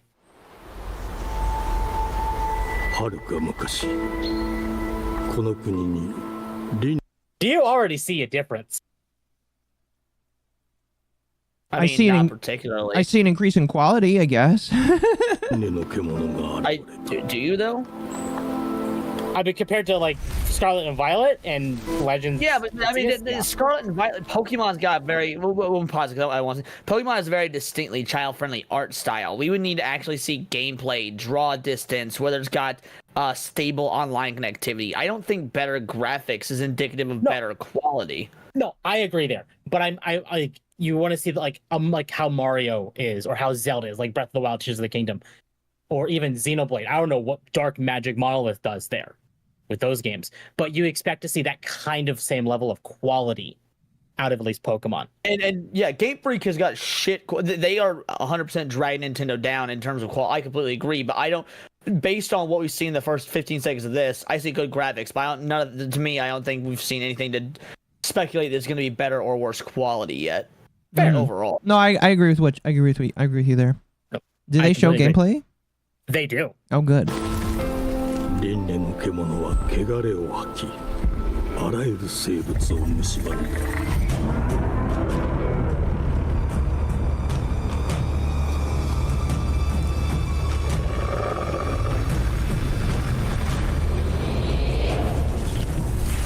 Is this gameplay? This is now gameplay. Okay.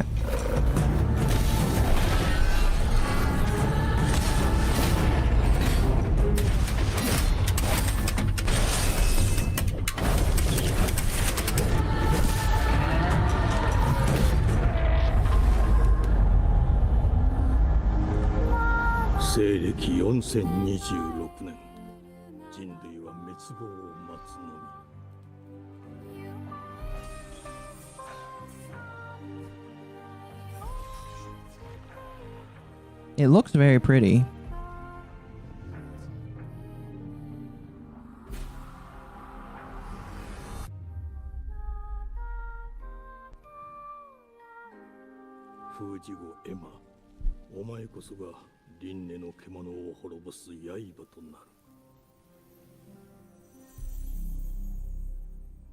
So that is Beast of Reincarnation. It is vastly different from Pokemon, which is good. I'm glad it is. But you could definitely tell there is a gameplay quality difference. Mm-hmm. Well, you can also tell that games like this often have very large development cycles. When was Scarlet and Violet? What, 3 years or so ago? I guarantee 2 years ago. I guarantee you Scarlet and Violet was being worked on by, again, back to what we were talking about earlier, by a B team while their A team was working on this, which is probably another reason Scarlet and Violet suffers so heavily in terms of quality. Yep. Mm-hmm. And the fact that, I mean, don't get me wrong, it looks good. And if it is good, because it looks like Game Freak is trying to go down the route of FromSoft, because it kind of looks like Sekiro. It does. I was thinking that too. It looks very FromSoft. So, I think Game Freak has a lot of potential to do that. I would be more okay if Nintendo wanted to take Pokemon from Game Freak and just throw it out to other developers within Nintendo and just see what they can do, and maybe let because Creatures Inc. also has stake in Pokemon. Pokemon's a three-way thing. It's Game Freak, Creatures Inc., Nintendo. So that's right. You're right. I don't know. Now maybe Nintendo could buy out Game Freak's portion and it be owned to a 2-1 split. I'm not entirely sure how that would work, but the point is, I agree with you that Game Freak has been dropping the fucking ball on Pokemon for a decade now, at least for their mainline games. Spin-off's been great. I fucking loved new Pokemon Snap. Holy shit, that was amazing. But yeah, and when it comes to mainline Pokemon games, I'm so disenchanted with Pokemon. Fuck it, let Nintendo / Creatures Inc. take it, and Game Freak can go on and do this sort of shit. Mm-hmm. I mean, people have been begging. It's kind of like the Sonic situation where they let the writer for the comics start writing for the games. Ian Flynn. Where it's like, let Monolith have a go at it and see what they can do, and then compare. How is the response of a Monolith-made Pokemon game versus Game Freak? Because I tell you right now, this has nothing to do. Sorry, Dylan Cygnus in the comments says, I feel like this is subtly telling me that Nintendo might be suffering from the power lawsuit thing. Again, not at all. This game, you can look at and tell that lawsuit's 6 months old. You don't get shit like this, trailer ready and everything, in 6 months. Like, this has been being worked on well before Power World was even a thing. And you have to consider the fact that Nintendo has enough money where they could throw a giant chunk of cash at Game Freak and said, make game, do. And they could do it absolutely, no problem. So there is very clearly a problem within, at least the Game Freak side of Pokemon. Game Freak has been the main reason for Pokemon's failings. And that's why it bothers me. So many people jump to Nintendo and whatnot. I don't think they realize that Nintendo publishes those games. They don't, in most instances, at least the mainline games, they're not the developers for them. People see Pikachu and Smash Bros. And instantly assume, oh, Pokemon's Nintendo. I mean, well, it is, but it also isn't. Like, Pokemon's a very interesting case. It's not Nintendo the same way that Mario, Zelda, Metroid, Star Fox, things like that are Nintendo. All the development problems with Pokemon are 100% Game Freak. I agree. And always have been. Absolutely. Agreed. Which is why I think this stings even more, because it's like Scarlet and Violet had honestly one of the best Pokemon stories we've had in a long time. I thought it was pretty good. Yeah. Sword and Shield. Like Scarlet and Violet's story, it was how fucking shit the actual quality of the game was. Exactly. In terms of like, Yeah. yeah. Mm-hmm. No, absolutely. And apparently some of those problems are fixed on the Switch too. Which Okay. Do I at need to least they pay for gave those that? updates. No, those are free. Those are free updates. Which makes the Breath of the Wild Tears of the Kingdom ones a little more jarring. It's like, why are you making us pay for one of these things, but not the other? And the reason why is just, it's Zelda. They're going to pay for it anyway. Right. But Pokemon has been on the shit end for years, and Nintendo knows that. Man, that's insane. I think what has people a little surprised is this is a Game Freak game, and you'll notice No there's a Nintendo. lack of Nintendo. Probably just can't run on the in this- Switch. I don't know. It could probably run the Switch too. Mercenary. I know we normally do. You guys do super chats in chunks, so I'm very curious, and I don't know if you'll be watching No, when you're you get fine. the super chats. Why do you think Ian Flynn should never write for Sonic? He's literally the savior of the canon. Like, He's the reason why the movies are as a good. massive Sonic fan, and as a I can't stand Ian Flynn's politics and shit like that. Like, I don't like Ian Flynn in terms of who he is off the book, but when it comes to the actual writing of Sonic, why should he never write for Sonic again? I'm very interested in what you have to say. I mean, he did the Metal Virus arc in the IDW comics, and that arc was fire. It's some of the best Sonic writing I've ever And seen. You That both arc could was argue about already- Sonic for a while. I feel like you That both arc love was Sonic. already planned to be in the Archie comics, so we would have had the Archie version of that. Yeah, I didn't know that Metal Virus was going to be Archie. That's by the way, Archie is better than IDW. I think Oh, everybody I can agree. on. Well, okay, sorry. I'm going to rephrase that. Pre-reboot Archie is better than current or well. Oh, you mean pre-Super Genesis Wave? That's when I say Yes. Archie comics. I'm always just inherently talking pre-Super Genesis Wave. Yes. No, yeah. But that was going to be, so they were doing their classic arc where they did another Genesis Wave because fuck it, why not? And then they were going to have after that the Metal Virus. So we would have actually seen like potentially like the Archie cast with that, but because Sega canned that, they did it in Archie or in IDW instead. Yokai, you are like objectively incorrectly when he says because Ian Flynn doesn't know how to write Sonic as a character and Amy as a character. You're objectively wrong about Sonic. Sega came in because of the way that Archie handled Sonic. Sega came in and they made mandates about how Sonic specifically himself has to be written. Ian has to legally write in line with what Sega wrote out in those contracts. As far as Amy, this one's subjective, but I still think you're wrong. Amy cannot be the same Sonic the Hedgehog fangirl with no character for 25 fucking years straight. She needs character development. Now, you might not like where her character went. All right, fair enough. But she at least has character development. And Amy's my second favorite character. Amy's been my second favorite character since 1999. So, as someone who hates wokeness and girl bosses and whatnot, hey, I'm right there with you in terms of female characters, if that's the assumption you're making. But Amy's fine. Amy's actually the best she's ever been in terms of the books. I would say that she has a little bit. I would prefer her with a little bit more character development rather than just chasing after Sonic in the 3D games because that can get kind of boring in the 3D They backed games. off of that with Frontiers. They backed off of that and basically said, you know, she wants to kind of do her own thing. Mm-hmm. Yeah, I loved Amy in Frontiers. And again, I'm unabashedly like my favorite Sonic characters in order are Sonic, Amy, Shadow, Tails, Knuckles. Like those. A lot of five. people's problems with Ian Flynn come down to Shadow, but that's not his. That's not Again, that's not his fault. Sega. That's Sega. Sega said make Shadow in fact, dumb.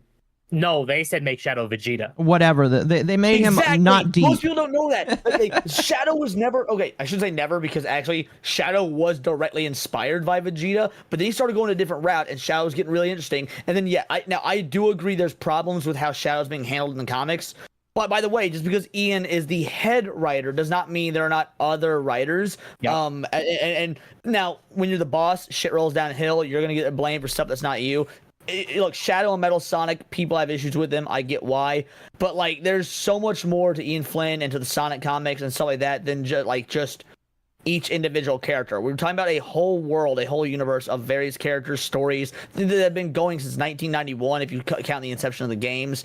There's going to be missteps here and there. Even the worst thing that Ian Flynn has ever done does not compare to some of the shit that Ken Penders pulled, for example. Oh, absolutely. 100%. Ken Penders has ruined it for everybody. Is the reason why Sonic was in the shit state he is for years. Agreed. Now, I want your opinion. You've read the Metal Virus saga. I have. I love it. I love it. That should have been Shadow the Hedgehog too. Sonic should have turned fully zombie, and that should have turned into a Shadow story. I take a slightly different approach. I think that should have been Sonic 06 2. Fair. Also fair. Maybe an entirely Silver story instead. Yeah, exactly. It's like Silver story. Maybe have Shadow there in the future because of Chaos Control and whatnot. But I think it should have been a Silver story. Well, yeah, they could have removed Sonic from the equation, and that final battle against the Zavik should have been Super Shadow, Super Silver instead. But that being said, I wouldn't mind it being a Shadow sequel as well. But I did you play Sonic Shadow Generations? I did. I loved the Shadow story. It's probably it's the best time I've had with Sonic. Well, I was gonna say Frontiers was amazing. I loved Frontiers. It's not amazing. It's amazing for modern Sonic. It's like a 7 out of 10 for Sonic, which for Sonic is like a 10 out of 10 because Sonic hasn't been good since in like 15 years or whatever. In a lot of instances, but like Sonic at Shadow Generations, the Shadow story was probably the most fun I've had, barring Frontiers, since like the Sonic Heroes, Sonic Shadow the Hedgehog, that era of games. Damn. It's really sad to say that, but I know what you mean. I'm going to counter argument. I really like Sonic Unleashed. The Werehog felt actually. I like Sonic Unleashed too, but I still think that Heroes and Shadow were better. But I do like Sonic Unleashed. Yeah. That's one of the games that I want on the Steam Deck, Tim, by the way, is Unleashed, because I never got to finish Unleashed when I was a kid, so I would like to finish it now. Yeah. No, that's fine. One of my favorite opening cinematics of Sonic history. Like, I legitimately got upset. I was like, why didn't they continue this? This was so beautiful. So that's actually something some people have actually brought up, and I'm while we're talking about this, I'm going to bring up the trailer. Oh, you're good. For Sonic Racing. Please do. But there was a tonight, and like Resident Evil and Sonic are there's my holy trinity is Sonic, Resident Evil, and Dragon Ball. Any of those three, you're gonna get me fucking just rock hard. Oh yeah, absolutely. I would absolutely say Heroes is probably my favorite 3D game, but that's nostalgia. Heroes has a lot of problems. My favorite 3D Sonic game is actually my favorite video game of all time, which is Sonic Adventure. Sonic Adventure is my favorite video game ever made. No, that's fair. I'm a bigger fan of SA2 just because of the Chow Garden. I feel like this has derailed this game a bit. SA2 has a better Chow Garden, I agree, but I think SA1 has a better literally everything else. But I will agree the Chow Garden and SA2 is better. No, I agree. Yeah. I agree. But I would say because of the dark theme behind the Metal Virus saga, it should have actually, because there's like the whole zombie thing, the dark tone it took. Bro, man, when Cream fucking get like, oh, bro. Or Charmy, dude. Charmy was heartbreaking. The Tangle scene with Whisper, oh my god. So that's why I feel like Shadow should have taken center stage. That should have actually been a time to redeem the problems that Sega used on him. Yeah, I disagree with the writing choice of Shadow's cockiness and arrogance being what get him infected. I do think that was a bad choice, but that one choice I don't think is enough to lambast the whole arc. No, absolutely. I completely agree. And I think the only reason why they didn't do that